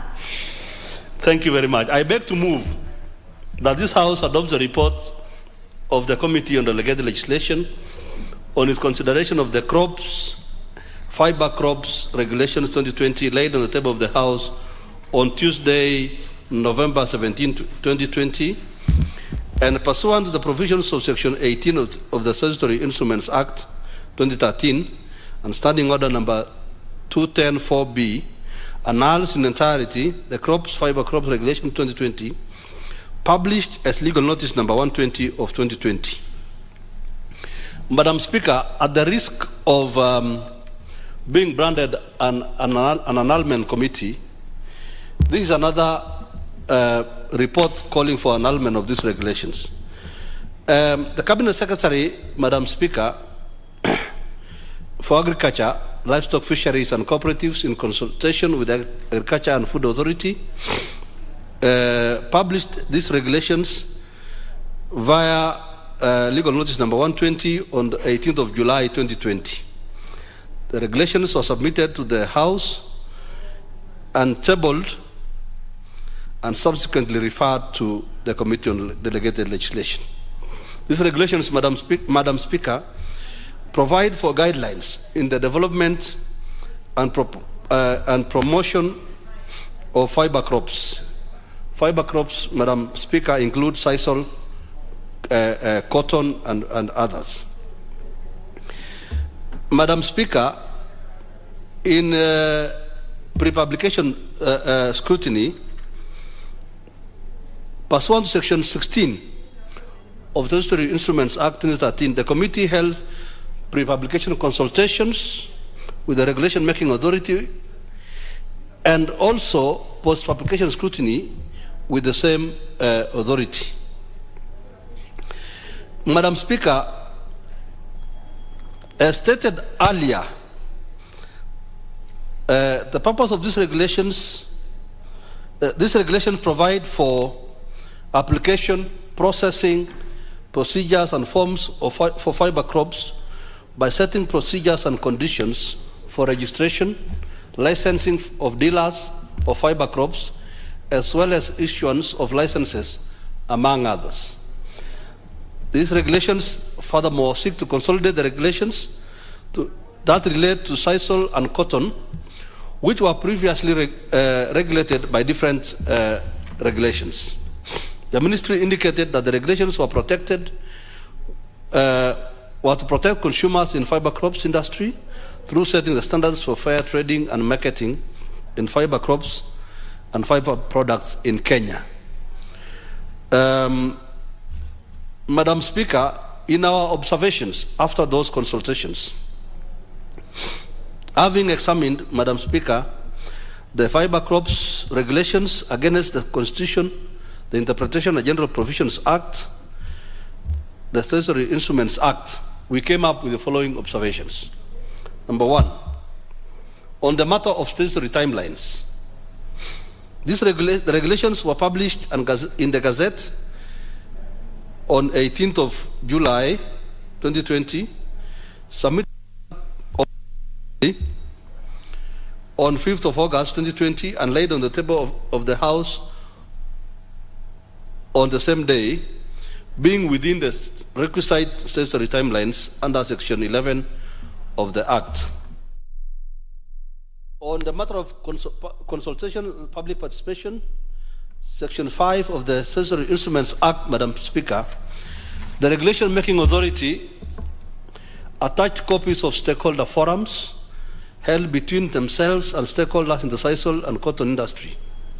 This included Lower Eastern Forum, estates and marketing agents and sisal fiber processors, the Coast Forum, Lower Nyanza, Kenya Plant Health Inspection Service, Pest Control Products Board, National Biosafety Authority, among others.